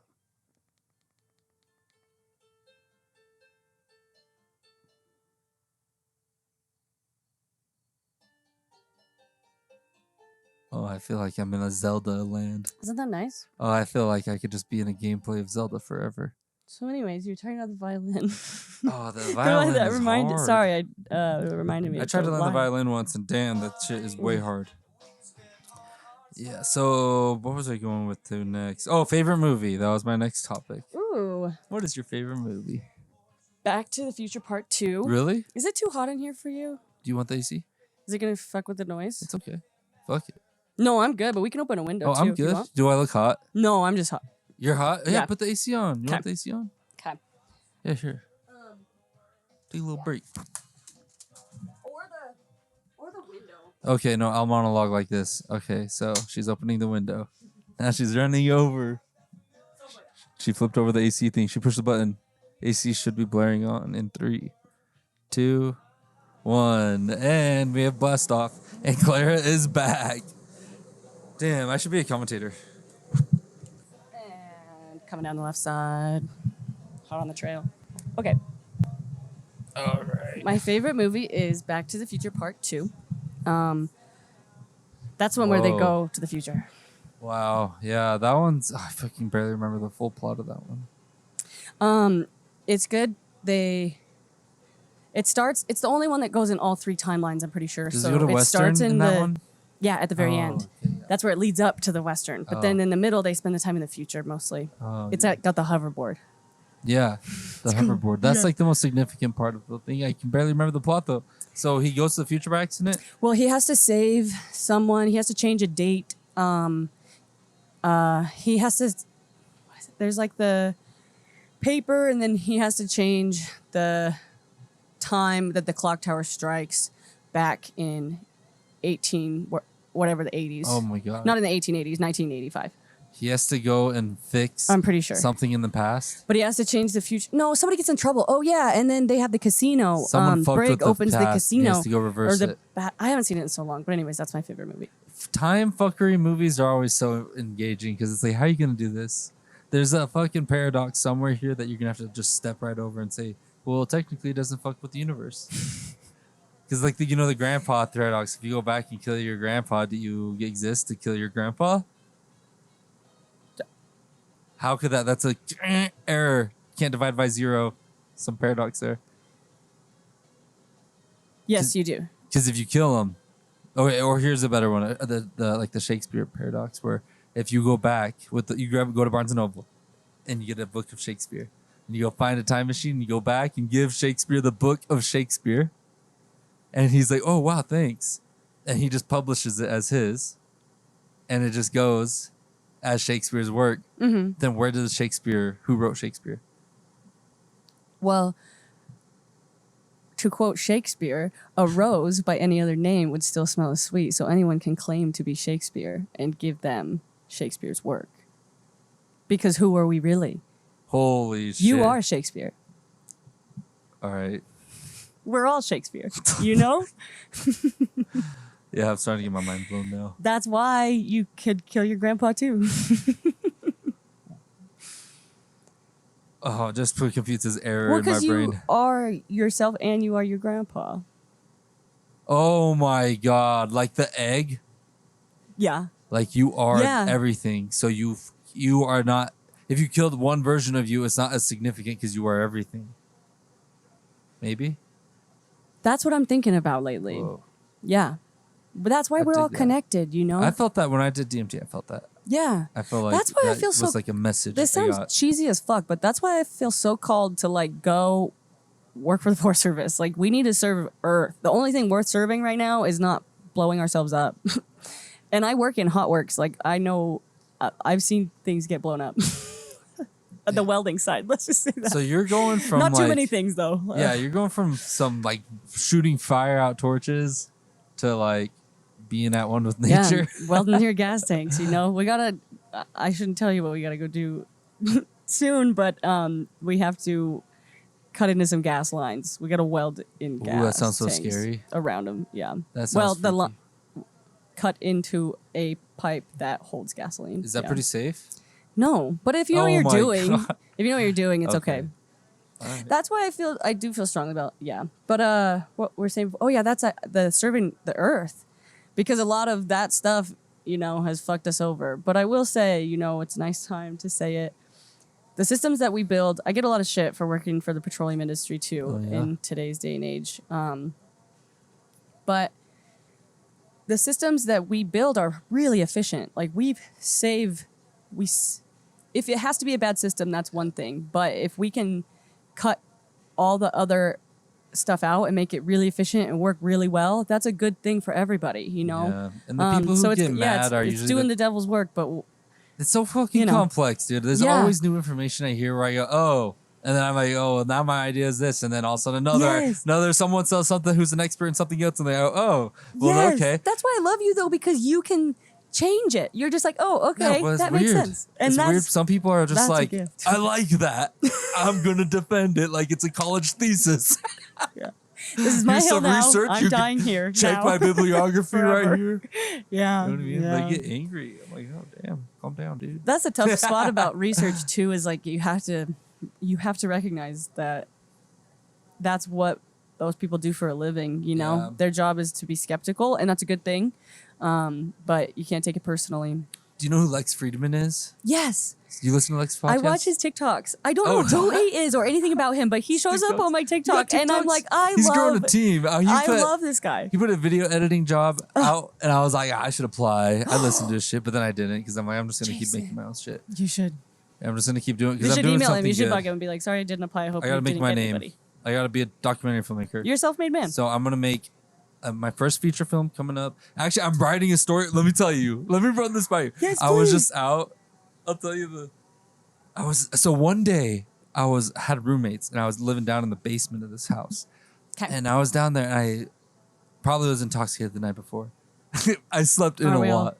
I slept in and I remember I woke up and I went and it was during a time when there was forest fires like crazy in the sky. It was like red sky. Do you remember that? Red October. What was that? Was that last October? No, 2 years ago. They've all been bad it's like 2 out years here. ago now. Yeah, it is always getting worse. But yeah, I had no service for some reason. October.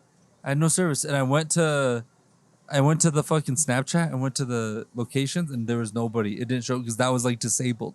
So there's like a weird glitch happening at the moment. Or maybe the fire burned a cell tower. Maybe something happened, and I went outside. No one was home. It was dead quiet. I went out to the backyard, and it looked like an apocalyptic red sky, and I was like, "What the fuck?" I'm like, Did someone not tell me the world's ending?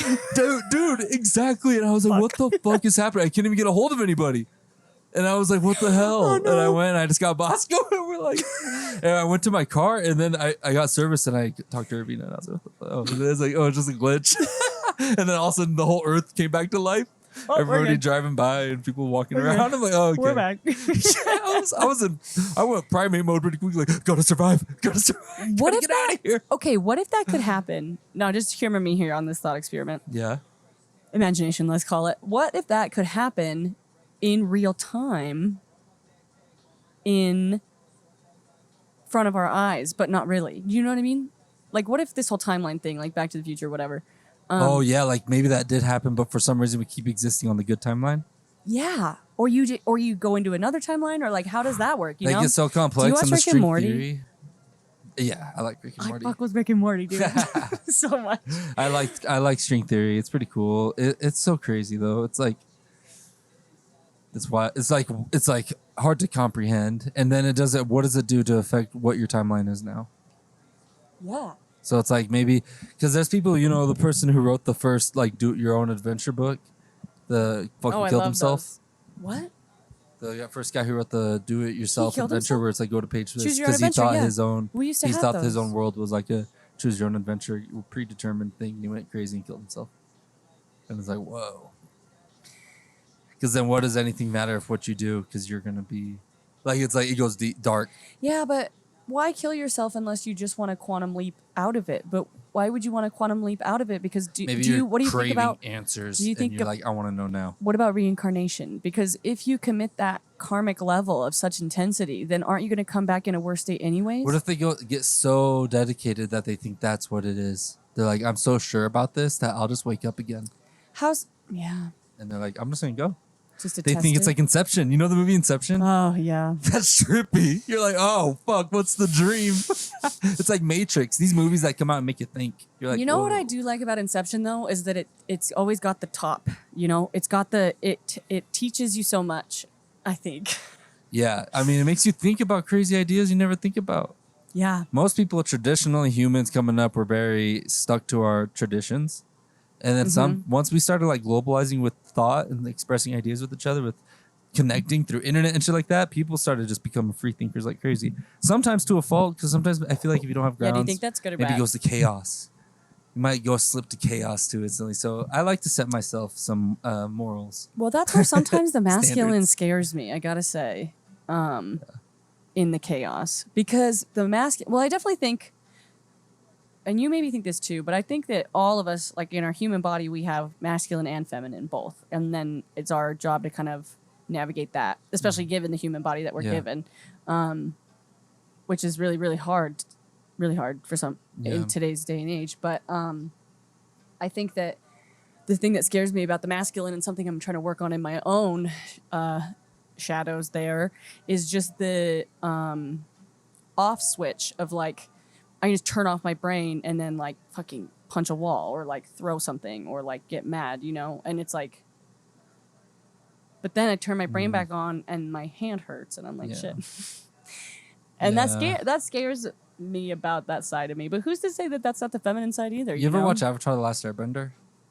Not it's part. Yeah, a decent amount of It it. reminds me kind of like Fire Nation. Like fire can be used to burn a bunch of shit, but it could also be used to keep you warm. Yeah, yeah. It's like I feel like if you live in a world where there's still bad people who can use have that to have magic, it, and they can use that fire to hurt people. Yeah. Then you need people who can use fire to protect people, and that's people who are Those need to be the masculine, but they're teachers. controlled. Yeah, those need to teach people about And they're whatever their protectors. craft They're not is. they don't hurt people. They protect people. Yes, absolutely. But I think that it's kind of like the protector I see akin to the healer, and some of the greatest healers that I've known, they have to go through their own kind of ring of fire and their own poison to heal themselves, and that's how they become the greatest healer. And so those protectors, I think there are a lot of people, and I think that's a big, if I could go on a little soapbox about the wounded masculine in the world today, I think that a lot of men see themselves as protectors, but they don't understand the fire and the trial that if they really are protectors, they will go through to become one. And they call themselves protectors now, but are they? Oh, You know? like being tested. You're not sure. Maybe They they just live give in, they're themselves too a title. comfortable. Yeah. They haven't well, te- no, they put- haven't. t- Maybe test- they haven't earned it. You know. I think you have to have, honestly, from in my opinion, because this is how I'm living my life right now. I think you have to develop a sense of discipline, because the discipline is what helps you be focused to control your emotions. When the rage comes out, when the fire's coming up, and you have that testosterone, and you got like, oh, I want to whoop this guy's ass so bad right now, and you're like fucking feeling that. Being able to have discipline to control yourself and being able to work on discipline, I feel like for sure the quickest way is physical stuff. You know, it puts you to a point because it's uncomfortable and it's good for you. And it's the mental. It's a holistic workout. Yeah, It's your because when body you're and your working out, mind. it's your mind saying, "I want to stop first." Yeah. So then it's a great mental test to say Yes. we're still going. I cheered with a kid. Shout out Clint Clifford. He's the best. He said that he's a kinesiology major, super smart kid, and he said that he learned in class that the brain will shut off the body at about 85% capacity. Like it will choose to, but you still have that 15% in your body. Yeah. I can't remember if it's 80 or 85. Whoa. Are those pretty hard numbers? I trust it. Because I know like David Goggins says shit like you only reach 40% when you feel like you've only reached 40%. But it's just some shit he made up. He says it. He's like, but it was a catchphrase that caught on like crazy. And maybe it's subjective. Like maybe each person has their own percentage. I have no idea. But because I think your whole brain is lighting up while you're working. So how do you measure? The point for me isn't about the numbers. The point for me is that there's always more. Yeah. But also the Wim Hof has taught me, which has helped with this whole Wim other Hof. side, the wounded addicted, feminine. Dude. I know, it's so good. It's like, let's do it. I just want to be like, let's do it again. Like, and it's because you're breathing all the time. Now you're more aware of breathing. You can do it I catch all myself the time. breathing bad. Sometimes it's hunched. Yeah, I do that all the time. Mouth open. I go into, it's almost like you just go into like autopilot mode, you know? Yeah, but I got sinuses, so it's hard for me to, I'll catch myself with my mouth open, but I'll force myself. I would used to tape fucking I've heard medical of tape mouth over my mouth. taping. Yeah, my friend Hannah does that. But I got tired of it. I'm like, whatever. Did you like it? Did it work for you? I mean, I think it's a long-term effect thing where it's like, oh, in the long term, breathing through your nose at night is gonna be great. I feel like if you could just develop the habit, it'd be a lot less tape. Yeah, but it's hard when you have like stuffy noses, like sinuses. Oh, that's true. Allergies all the time. Yeah. No, you would need It's that. this place with sagebrush and shit. It's like a lot of people have allergies. A lot. Yeah. Do you? No. Nice. We always attributed it to growing up You have great genetics. on the ranch. My dad said you always strong, you gotta sturdy. pick shit with the chickens. You know, the kids gotta pick shit with the chickens, which You is probably come from a hilarious, hard but lineage. There's some history there. Irish people who root back to Irish redheads, whew, they had a hard past. Well, we were all killed and burned. Yeah, it's crazy. I mean, any like St. civilization. Patrick's Day was the snakes that he ran out of Ireland were the Druids, which were the women, the sacred women. Whoa, dude! History gets crazy. So crazy. That's and why you know I what like they it so also much. did? They burned all of the ancient texts. There is no history. No way. And Druidity was one of like the most. It was a tribute to nature. Like the whole religion is based in earth. And There's earthly. some deep rabbit holes on those mysticism stuff. Yeah, it's such a gets shame to me that the whole like if you could time travel anywhere, I would go to that time and save those texts. Don't burn the Druid texts. You know, something that always comes to mind for me is, I mean, it's like written in the Quran and in the Bible that mysticism is bad and to squash that instantly. And I'm like, well, that what's was the their beef way of there? controlling What's the beef? masses. Like that's the classic. Every ancient history Tale too of also man has now. some sort of reptile creature thing giving some sort of knowledge gift to the human being, making it conscious. Like a snake in the snake grass. for the Adam and Eve, Quetzalcoatl, fucking what was the other ones? Was that the eagle with the snake in the mouth? No, that's for Mexico when they found the Quetzalcoatl is like Aztec. Oh, okay. Ancient Aztec belief, and they went down to the underworld. They all go down to the underworld. It's crazy. And then Really? and then like sages that lived in like the mountain, like oracles. That's crazy. Have you learned about oracles in Greece? They do the same shit. They're all tripping in mountains connected to like lizard people. That's why people are like lizard people. What? Because there's so many ties to like lizard things. Like a snake. I call my sister lizard. Like a snake, you know? Like a snake. And I'm like, well, there was a fucking era for millions and millions of years where the earth is ruled by reptiles. Oh, yeah. Longer than we've existed. Yeah. By yeah. hundreds of millions of years, right? At least The 6. dinosaurs Well, reigned yeah, for a hundreds of long millions. time. Yeah. They went extinct 65 million years ago. See, that's a lot. I'm pretty sure. I got the numbers. Yeah, I got a fucking T-Rex tooth. Whoa, I bought cool. a fossil one from Fossil Shack. Cool. Number one accredited fossil dealer based out of Utah. Our sponsor for this podcast. I fuck with fossils, Jack. No, I like fossils though. They don't sponsor me, but fucking. No, fossils are I cool. wish. Dude, did I tell I you? want some more fossils. Do you want to hear something crazy? What? So there's this lake up behind it's on the forest, and it was created by an earthquake where in the 80s, like the big earthquake that happened that created a like 15-foot fault line. Whoa. Or maybe it's 6 feet. I should know that better, but it's a really big fault Yeah. line. Anyways, this lake was created, and so we were up there stocking fish in it because it's sick, and why don't we see if fish can grow here? And I found there's a bunch of fossils up there, and I found a what I think is a sea cucumber, but it's What? literally like it's an oceanic like a Oh yeah. yeah. Like shells and shit. Yes, those are the fossils up So there. crazy. You see shells everywhere from a flood. And it's crazy because it's a divergent tectonic plate right Yeah. there where that's at. But From, at the top of a mountain or pretty high, like probably 9,000 to 10,000 feet. Bonneville? There's Lake Bonneville, and before that it was Lake Idaho. But Oh, from really? yeah, that's the really ancient one. Whoa. But Is that like pretty Younger positive. Dryas shit? What? You know the Younger Dryas impact theory, like Graham Hancock and all those fuckers? I've heard of it. About Oh, the I love impacts Graham on Hancock. Ice Age? But no, I might know this, but I don't know the name. The name is Like not sounding 12,000 years familiar. ago, when a bunch of comets fucking hit the Earth, and you can see remnants of it everywhere, and there was an ice sheet on the Earth because it was the Ice Age. No one knows why the Ice Age really ended so abruptly. There's theories, And this one aligns with the timeline pretty damn well. And it's that maybe this fucking comets came from the sky and showered onto the earth, destroyed all the ice and made it flood.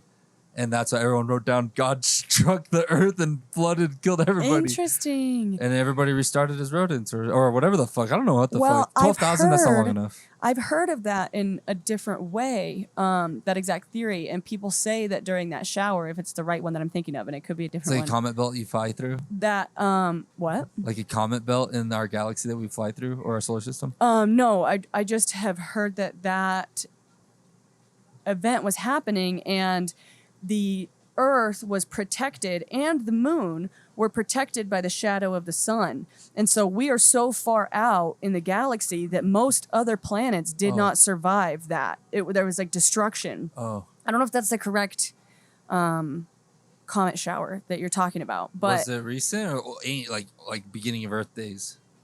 I don't know. I don't. Like billions of years ago? Or I don't know where that theory comes from. I'll have ago. to.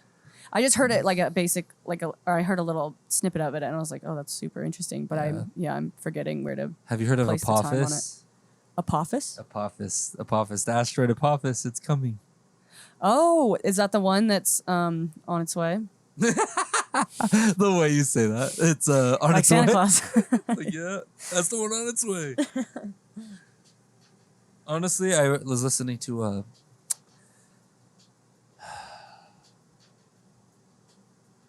who was I listening to? It might have been Sam Harris. Who could it be? Oh, I like Sam Harris. And it was talking about nuclear bombs. Oh, no, it was Dan Carlin's Hardcore History. It was his nuclear episode. Oh, I haven't heard that nuclear one. Bombs. It's so fucking amazing. Crazy. It's so crazy the amount of... It's like such an important mark of humanity. But when we could I'll have to destroy listen ourselves. to it. He does such a good job with those two. I like his. And it was talking about when if a baby is born with a gun pointed at its head and lives its life with a gun pointed at its head, does it even know it's in danger? No. And that's like our nuclear situation with our generation. Only if the baby knows what the gun is. And I guess they don't. Like in our instance for nukes, because our generation hasn't seen the repercussions that they saw in World War II. Most people are going to forget World War II probably here soon. Wait, what? I said most people probably going to start forgetting World War II here soon. Yeah, that's sad. It's hard to find people who get really intrigued with And history. scary. And yeah, because... It takes work, and it's like so easy to be entertained on your phone forever. Yeah, and people... Weird stuff. Well, and history is such a scary thing because it shows us everything we're capable of, you know? If you go really deep, like you said you were talking to or you were studying Egyptian I texts and was stuff. thinking about doing it. Do you know who ISIS is? Is that the queen? Yeah, she's a the queen. Pharaoh Well, queen? she's the queen, yeah. Yeah. Oh, yeah. Oh, I don't remember the story. Can you refresh me with the details? Well, there's Isis and Osiris. Okay. And I hope I don't butcher this, but I'm pretty positive that Osiris is like God in their ways. Yeah. And According to the glyphs? I think so, yeah. And Isis and Osiris had a son, and his name was Horus. And Osiris is God. Isis is the queen of the underworld. Ooh. And Horus, I don't know so much about. Did ISIS give humanity knowledge? So when people walk the earth, I don't know that, but when Egyptians walk the earth, there is this great cyclical it's kind of like karma. I don't know how else to explain it, but you have to go see Osiris when you die. And based on how you live your life, you will either go into the dark waters where Isis lives and is home to, and they're married eternally. Like they are husband and wife. They are the great eternal love. So that's kind of like the parallel that I draw between the yin and the yang and those two ways, the positive and the negative, the light and the whatever that is, you know? And a lot of people, that makes them uncomfortable, right? Because that kind of has this idea that like Isis is the devil. Is that what she is? You know? But that's where I'm kind of contemplating this middle way and what that means and how we're both. And then the yin and the yang, you know, you have a little bit in both. Well, I love this saying from Buddha that goes, I don't know if Buddha really said it. Which Buddha? I'm not sure because there's fucking a lot of Buddhas they started making after the original Buddha. Yeah. Which was Siddhartha Gautama, the OG Buddha. Yes. Who I like to follow his text because he wrote Dhammapada, ladies and gentlemen. Check it out. Dhammapada. It's pretty fucking awesome. Dhammapada. I liked it a lot. It really made me think about ideas I had not thought about with neutrality and peace. It's crazy. Almost too much to an extent. I was in the Marine Corps, so I got this like warrior mentality in me. So there's a point for me where I'm like, well, I want to fight for the things I love. Yeah, you have such a reverence with your warrior mentality. When I meet other people from the military, it seems like they're almost not there yet, And maybe that's part of it. I don't know, but that's I'm sure something I respect a lot about you because I can't say that a lot of my close friends are military people. There's a select few. Yeah, well, I definitely had to learn that through hard lessons in my own life, where you just realize that's not a good way to act. And I started putting I started setting goals of what kind of man I want to be. I got fascinated by people like Musashi, these samurais and stuff, and David Goggins, who was just like Musashi, He's honestly. so I never cool. realized He's until a I read cool dude. When I read the Musashi book, I started seeing, oh my God, this is like shit David Goggins says. And it's honestly pretty stoic, stoicism kind of ways. Yeah. But I like it to an extent, but also, I mean, Socrates trying to be, firm when his mom was dying. There's a level where it's like, Dr. Cornel West said it best. I took his master class for philosophy, and he was talking about how it's like it's like an expression of love, like they say in the Bible, like Jesus never laughed, and Socrates never cried. Is what they say. People say that. So it's like, but those are human emotions, and it's like that's a full human experience. I feel like and we are still human. I used to be really trying to be like, no feelings, don't cry. Yes, I'm fine. Yeah. But I realize now it's just kind of an expression of how much you love, how much you care. Yeah. You know what I mean? And I think you can have a controlled expression of that. And how strong? How strong it is to be vulnerable, it's being vulnerable for sure. Yeah, and you can be a warrior of that. You know what I mean? Like the gentle giants are the greatest teachers because it's like it's that reverence, It's just that level of respect for a discipline that the masculine holds well in structure for some reason. I don't know. I don't get it. But well, I do get it, but I don't get why I get it. You know what I mean? But it's a respect for structure, and that's super cool. It's tough for me as a woman to uphold that level of discipline, but I feel really lucky to have been mentored and raised and brought up. The village that raised me was a lot of strong, independent, gentle giants. And that was who knows where the fuck I'd be if it wasn't for that. Yeah, I'd be on the streets. Wait, I am on the streets, but I'm doing okay. As long as there's bad giants that need to be fought off, we need gentle giants that can fight, that keep us safe. I feel like there's like a balance there. Maybe one day we'll achieve world peace where everyone can become neutral.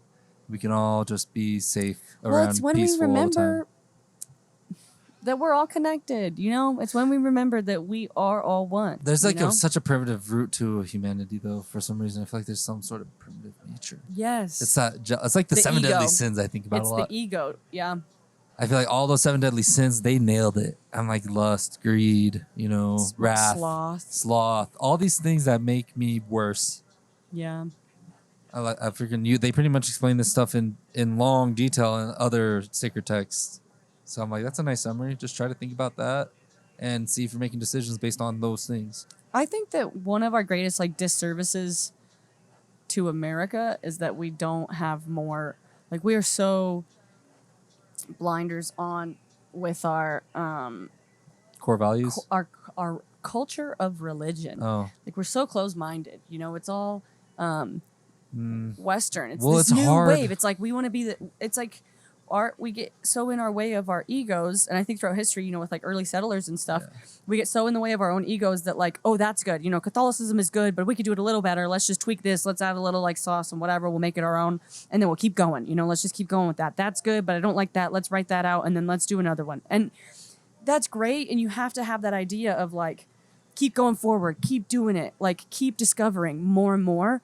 But why do we have such big egos to think that we're the first ones to ever do it? The beauty of the Eastern religions is I that agree. they look backwards, you know? And that's why I find that Egyptian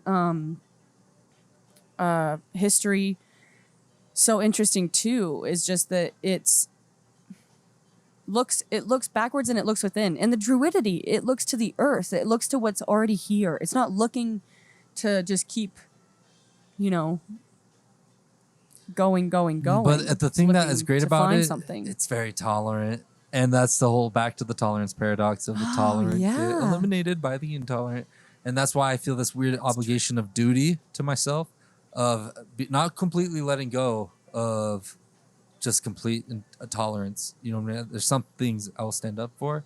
And for me, I think it's going to come up to physical, if things are happening physically in front of me. Because other like big movements and things, I realize there needs to be a leader that people stand behind. Every big movement in history always came down to a representative that people stood behind. Martin Luther King Jr. Interesting. You know what I mean? There has to be someone with a voice. It's hard to put just one label on a figure that you really know. You know, because a human could be so many things. But if you have like a slogan, that's just a slogan. Or but if you have a person, that's a whole person. It could be a bunch of stuff. It's hard to move into a world ran by people. It's like when people are flawed. Yeah. So what do you think about leads the way? The collective, like consciousness as a collective? I don't think people learn from others' mistakes naturally. Usually they need to learn on their own. I think once you learn that you can learn from others' experiences, you get a level up. Oh, totally. So then you're like thinking in the collective. There's so many levels. You're like, oh, I can learn from someone else's experience, from the fucking 1200s, Musashi in the 1600s, the samurai from back then. Is real work. You know what I mean? They fucking the Book of Five Rings. He wrote that. That's why he's the most famous samurai ever. And do you get tied up? Like, do you find common themes through all of these different historical figures, or do you take one? Like, how is it to combine all of that? For me, you know what I mean? I've lived my life like this, and I heard it simple. Pretty much, I learned this from my staff sergeant when I was in the Marine Corps about leadership. He said, when you're under certain leadership styles, take the good things you like about it, put it in your right pocket. Take the bad things, put it in your left, so you can do the things in your right. Remember not to do the things in your left. And then I was like, oh man, I like that. It's like you get to choose what kind of leader you want to be. Like I'm custom building. I like what he did. I want to reflect that in myself. Yes. I do that with my own friends too. My friend Chapman, he was my best buddy in the Marine Corps and I'll give you the title, motherfucker. We partied all the time, all around the fucking world. We partied hard. We got in trouble a lot.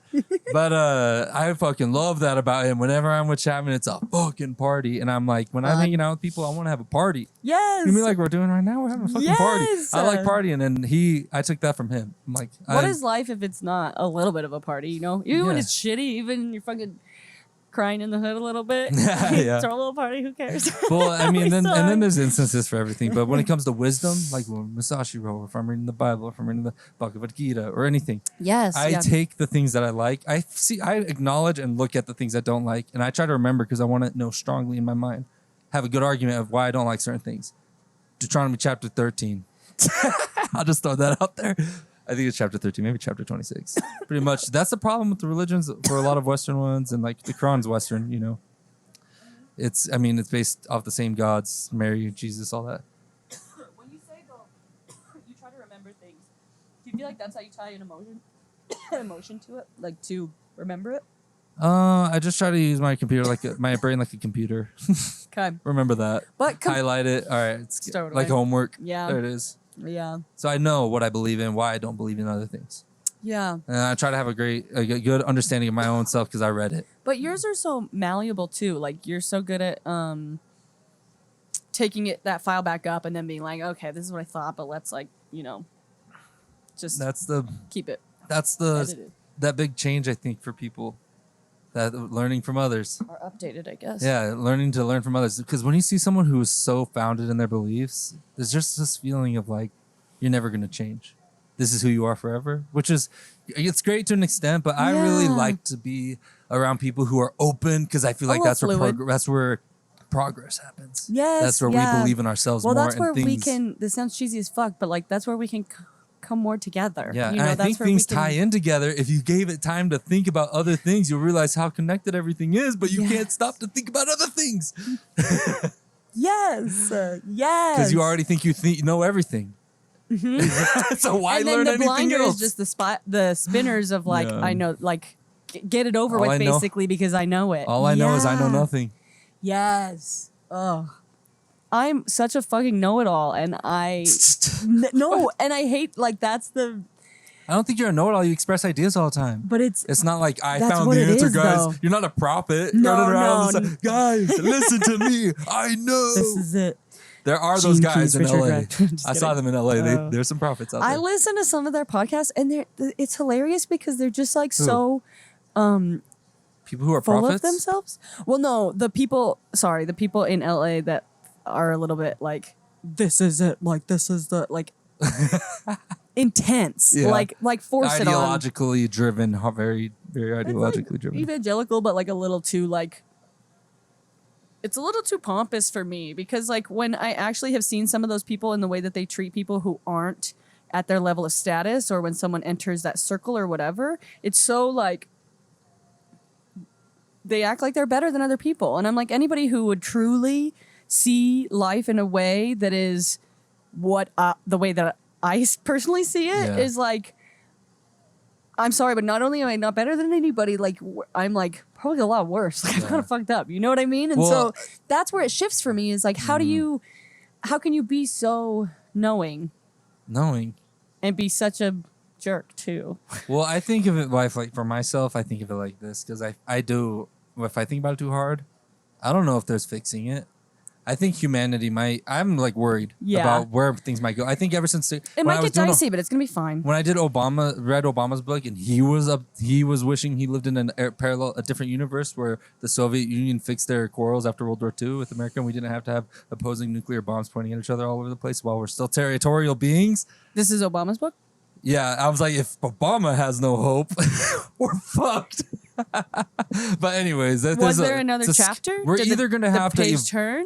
There's either two things that are going to happen. We're going to evolve to become a nation that can restrain ourselves in war and have morals, or we're going to destroy ourselves. So I think of it like for me, I'm like, yeah, the future can seem doomy and gloomy if you think too hard. So I just focus really hard on enjoying things while they're great right now because we're in a great era. Yes. And this is the only time you're going to have, maybe, if things go bad, you better enjoy it. Wish you could have soaked this shit in.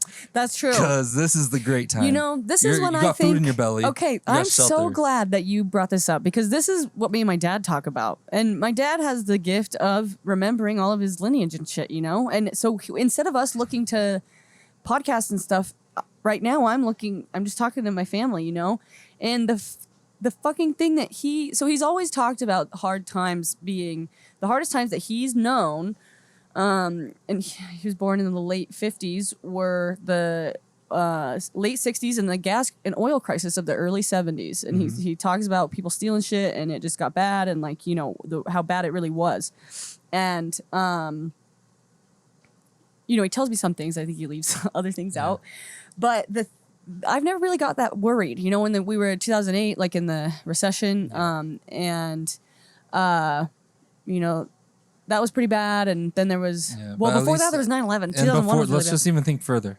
Okay. Think of the Celts and the fucking Romans fighting it out. Think of barbarians flooding your fucking house and taking shit. Living harvest to harvest. So on to your point. So it's like life's fucking awesome. We're looking back. Yeah, we're looking back in history. And one thing he says, you know, my grandma, she lived through the 20s and the Great Depression and all that stuff. She was their family was... they came over and they lived in Illinois, and we were on the brink of the Industrial Revolution. You know, that's my great-great-grandpa was a wildcat engineer. He's got the knowledge you want back. So I'm a 5th generation. I'm a 5th generational pipe welder. So my great-great-grandpa was a wildcat engineer on the first transcontinental pipeline. So we were at the foot of the Industrial Revolution. That's the truth. We built it. And if you go, I mean, there's my dad, there's my brothers, there's my uncles. It was everybody. My dad's got 5 brothers. They worked in the shop. They're outside of Chicago right now. You know, my dad's the only one that moved out west. And so I look back. And so anyway, so my grandma would talk about the Industrial Revolution. And and the Great Depression and everything like that came after, you know? And she said in the 20s, this is my dad telling me this because I never knew her, but she said in the 20s, they partied like no other. They had the best fucking time. She said, yeah, it got bad and there was all the shit and whatever. Gallow humor. But they had the best parties and nobody had more fun. Nobody had more fun than them.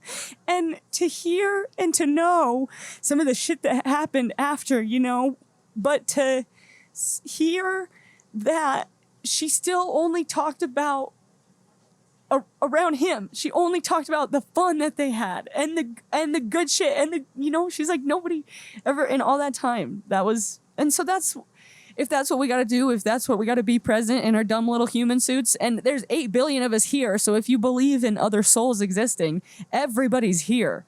We're all here to fucking party for the end of the world if that's what it's going to be.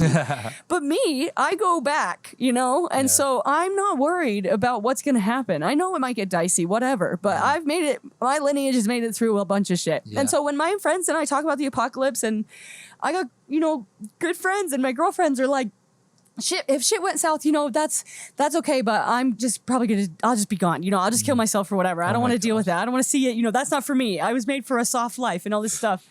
I just think to myself, I'm like, oh, that sucks. But that's okay because that's not me. Yeah. And I'm not worried, you know? And so that makes me fucking have a good time. When the time is time to have a good time, then that's, you know, that's what you got to do. That's what you're being asked to do. I agree. And you see this culture thrive in places like South Korea, in Israel. I've worked with soldiers from both sides. Where they just they like to party. Even the people, they like to party. It's because you're at death's end, right there. You're like the fucking, they got a bomb, they might shoot it over here tomorrow. Yeah. What do you got to lose, bitch? Live it up, guys. Yeah, this is the last, this Live is it hard. Last night in this place to party. Speaking of Death's End, I fucking reading this book, Death's End. It's the 3rd book to the 3-body problem trilogy. You got a death thing. You're on a death motif. Death's End is a science. No, I'm not. Okay, I like death. I think death is fine. People going into hibernation chambers, waiting for technology to get to a point where death is over. Oh, it's a sci-fi. Different. Film. Okay, I heard you say the Book of Death. The Buddha Book of Death, though. I heard that sounds cool. Well, that's the ultimate mystery. Obviously, it's like fun to learn about what people have thought in the past and what people consider sacred and stuff. I haven't read it. It's on my list. Okay. So I gotta give each one its carrying time for the moment. I've read a lot of sacred texts this books. year. Yeah, they have their own timelines. For sure. I got Beginning of Infinity. I was telling you about that one's fucking awesome. It's like Plato's Republic, but modern version. It's awesome. But fuck, what was I talking about? Death's End. Yes. Cixin Liu, yes. Chinese author. It's one of the rare few books that is like a popular Chinese author book, and it's all based in like the main heroes are Chinese and everything. It's really fun. It's going to turn into a Netflix original series here soon. Cool. And it's about a 3-body problem. And if there's 3 bodies of gravity near each other, it causes there's like unpredictability about how they affect each other, where it turns into chaos. And it's about this planet where they have a 3-body. What? They have 3 suns, and this planet has like chaos things. And Who is this that has this? Cixin space Liou, I think. Okay. Cixin Liu. Okay. I can send it to you on Audible. Yes. Because I'm listening to it on Audible, and Death's End is the 3rd one. It reminds me of the triangle. It talks about this. So they're prosecuting this ship in this scene on the Death's End. The ship that the Earth had made to send out there to like, they're trying to advance their technology to get to a point where they could stop this fucking 3-body civilization from coming to them. Because they find out, because the Chinese send out signals into space, and this fucking aliens received it and said, don't message back. They're gonna want to take over your place because there's like monitors on this fucking planet, the Trisolar, and so what it's called. It's really it's the reason I love this sci-fi book is he's so technical. He's like a scientist himself the way he writes his book. So it's so fun. It's honestly like him in a fictional way expressing his theories of a future, of potential possibilities. And okay. So it's so fun to like listen to his things because one of them was they're prosecuting this ship from coming back from Earth where they were stranded and they ate people on their own ship, and they considered it like going rogue and stuff because they fled from they fought like a drone or some shit, and they died. They were coming back this human ship that they built because they had like a fleet. They built like a fleet. You following me? Yes. Okay. A spaceship fleet. Yeah. And one was coming back and they were prosecuting them because the captain for this giant ass ship, because they had resorted to eating their dead and were eating the humans, and it was like a bad thing. Like, you know, they're looking at that bad. And they said, how long did it take you to get to the answer? and they said it was like within 4 minutes they decided to do it, and everyone didn't care because they talk about it in experiences like once you don't understand, you'll never understand what it's like when you're floating in space and you don't think you're ever gonna be able to get back home.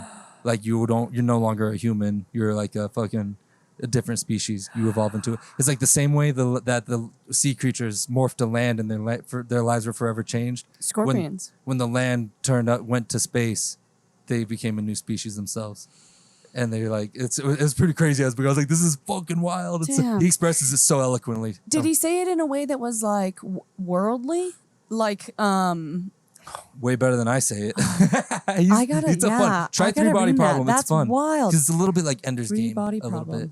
I haven't read that. Oh, really? Oh, it's like Problem. they have like a VR world where the philosophers come and they talk and they try to explore ideas. Oh, cool. Together, and they run simulations of civilization, like where they build the pyramids and they like see and then they like check in on the civilization simulation. Whoa. And it's really fun. It's a fun ass. That's the Three Body Problem where they're getting ready for this fucking other civilization coming. Because they're trying to get an idea of what is their enemy, what could they be and stuff. Wait, so when they said within 4 minutes, so they gave them the option and then because they wanted to go back? Because they decided quickly that they were going to eat. They changed. Okay. I'm explaining it very quickly. It's a long chapter where it's an experience of a courtroom where the judge talks, then the guy talks. The judge talks because they're prosecuting everyone to death. And they were like, if we're going to... Three Body Problem. Yeah, it's a cool one though. It's really cool because it's possible. It feels possible. That's the thing. Don't spoil it. Yeah, Spielberg says this thing. Fiction is imaginary. It's unbelievable. Like it's whatever you want. Good fiction is imaginary, but it could be true. Ooh. Good fiction is imaginary, but it could be true. Bad fiction is bad fiction because it's just whatever. It's whatever. That's what he said. And I'm like, that's cool because I do like good fiction, like Inception, like things that you're like, whoa, like what? Like it feels like you can understand, like it's like possible in our universe. There's a level to it. It's in our universe. Tangible. Yeah. Yeah, it's not just some random universe with random laws of physics. At the very basic level, that just feeds the human ego because it's like, that's our greatest like. Oh shoot! What time is it? Oh shit! We've been talking for a long time, huh? Yeah. How long? But have it's we been okay. talking? Oh, I was just changing the music. What time is it? What time do we start? It's 2:55. Oh, I'm actually not sure when we started. Oh shit. 5 o'clock. I gotta hit the gym today. Whenever you're the director of this. Yeah. Okay. Well, let's start wrapping things up by talking about Three Body Problem. Go read it. It's fucking awesome. Definitely. And then Gene Keys for me. Oh yeah, the Gene Keys are great. Gene Keys. Jinx. Shaggy. Scoob. Zoinks. Yeah, no, the Gene Keys are super good. Richard Rudd himself, he is a great author. He's from the UK and he has a lot of stuff out there. He's actually the one that taught me the art of contemplation, which was I think he has a book on it, but he has a lot of meditations and stuff. So if you're looking, if you're in wrapping up, if you're looking into breath work or meditative work, he's a great place. And Wim Hof. He's a great dude. If you want to fucking you like meditating and you like breath work, you're going to fucking love Wim Hof. I'm telling you, get the app. Yeah. Wim Hof app. I'm about to buy the app here right after this podcast. It's free and I like it because you can keep all your metrics and stuff. I'm pretty sure. If I get it, I'll probably just go premium. You can do some stuff honestly. on the free one. No, I like the free one and badges. Yeah. Oh yeah. Motivates you as like Duolingo or something. You're like, I made a streak. Yes. He's like, you're doing They're it. hard to earn though. I've been doing it. No, it's like Pokemon Go kind of like you get the sticker. It's like, you earn here. the sticker. Go breathe here. No, you just like get a there's a wild Wim Hof. Breathe for 5 minutes to capture him. It like thermo temps and it's like cold over there. You must oxygenate your blood in order to find Wim Hof. Find some cold spots. He just leads you up a mountain with the game and all the Wim Hof app people that's up there in the freezing cold living. That's exactly what it is. It's popular. So I got a lot of friends, a lot of veterans that are doing Wim Hof. Oh, good. They do ice. It's like there's like groups. I do love the ice. They get in groups. And a they go fun little hack that I learned the other day. If you don't have the space or time or whatever to do the ice bath or just the freezer space, just turn on cold water. Then just what you can do is take a bowl, like a salad bowl, kind of a wide one, and then put some ice in it, and then just dunk your face in that. And I think they say 45 seconds to a minute, maybe 30 seconds to a minute, something like that. Maybe more, but that will elicit the Same health response. initiation of that response. Yeah. I used to always think of it, And it's similar. Yeah, similar effects. because I used to always take cold showers. I would take a cold shower. I never wanted to do Yeah. it. Every time I'd go, and I'd just not want to do it. When I was at Portland, all the time in the gym, when I was living in my van, I'd I'd start my days, go to the gym. And I didn't want to turn on the cold shower. I was like, I want to hit it hot, wake up slowly. And I'm like, do it. And I realized when I was doing the cold shower, I was living a healthy lifestyle, because my first decision was already, we're going to do what needs to be done, not what you feel like doing. Yeah. And then I would go to the gym. And then I would do my homework. I would do everything. I was like living, like doing the things I didn't want to do. And it all started with that. Like, I realized that was like a pattern in my life, was when I would do cold showers. Because once I said, nah, not today, I said, nah, not today, for every little discipline That was thing. the catalyst to all of your decisions. Yeah. I like that. So I'm like, even without the ice bath, just fucking flip the shit on cold. Well, Even for a little bit. Just do it for a little bit, 30 seconds at the Or end. even, you know what I do? And it's not, I do not a lot of the ice baths. I do mostly the breathwork side. I do the ice in the winter, like you know. Yeah, you were saying. Yeah, but the seasonal kind of thing. But if you are avert to the cold and you're just not feeling it, just try the breathwork. It's fun. Just do something that's going to benefit you every day. Try to just develop a discipline where you can do the things that you don't want to do, but it's good for you. So Father just try Jason in the house. Right? That's what the ice bath is. That's what everything. No. Not eating the Twinkies. Though. It's true. But with that, even if it's just, this is for my Virgo girlies out there, even if it's just one thing, if it's just one tiny thing, give yourself a pat on the back and say, good job for doing that thing.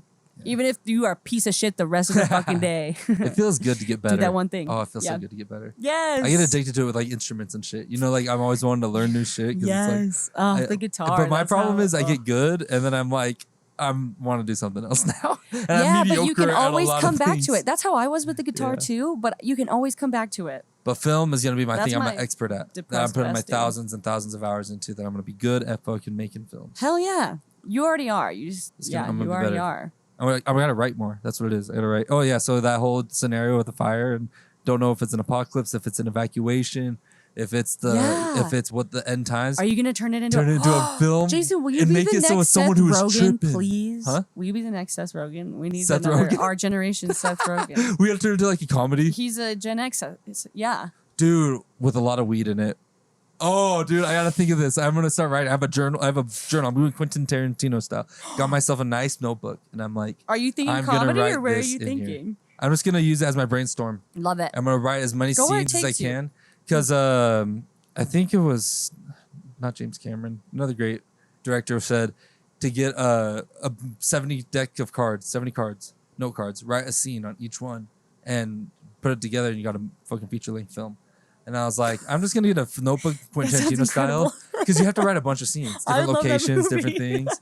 Yeah, and do you want to start from the climax? I might try to think of a crazy thing, and I might throw in some Shakespearean style storytelling, because he does exposition first.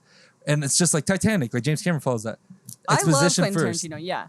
You get to know, who is this person? Oh, little Jack gambling. Yeah. God, it's all just based on who are they. Words, yeah. It's like, it's their essence. Show them. He's the essence guy. Here's a scene where you see what they're like. You're here now. Yeah. You don't get to be anywhere else.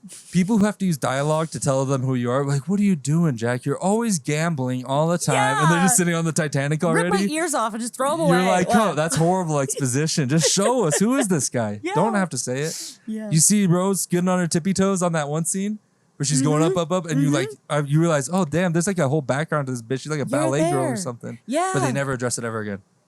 It's just like something. It's a deep character thing that you don't. It's an essence. Yeah, and in Quentin Tarantino's Inglourious Bastards, the general has the American Brad Pitt. Movie. Brad Pitt. He has a noose. Wait, that's Quentin rope burn. Tarantino? How do I know? Yeah, Inglourious Bastards. He has a rope burn around his neck, like a really bad rope burn around his neck. You ever notice?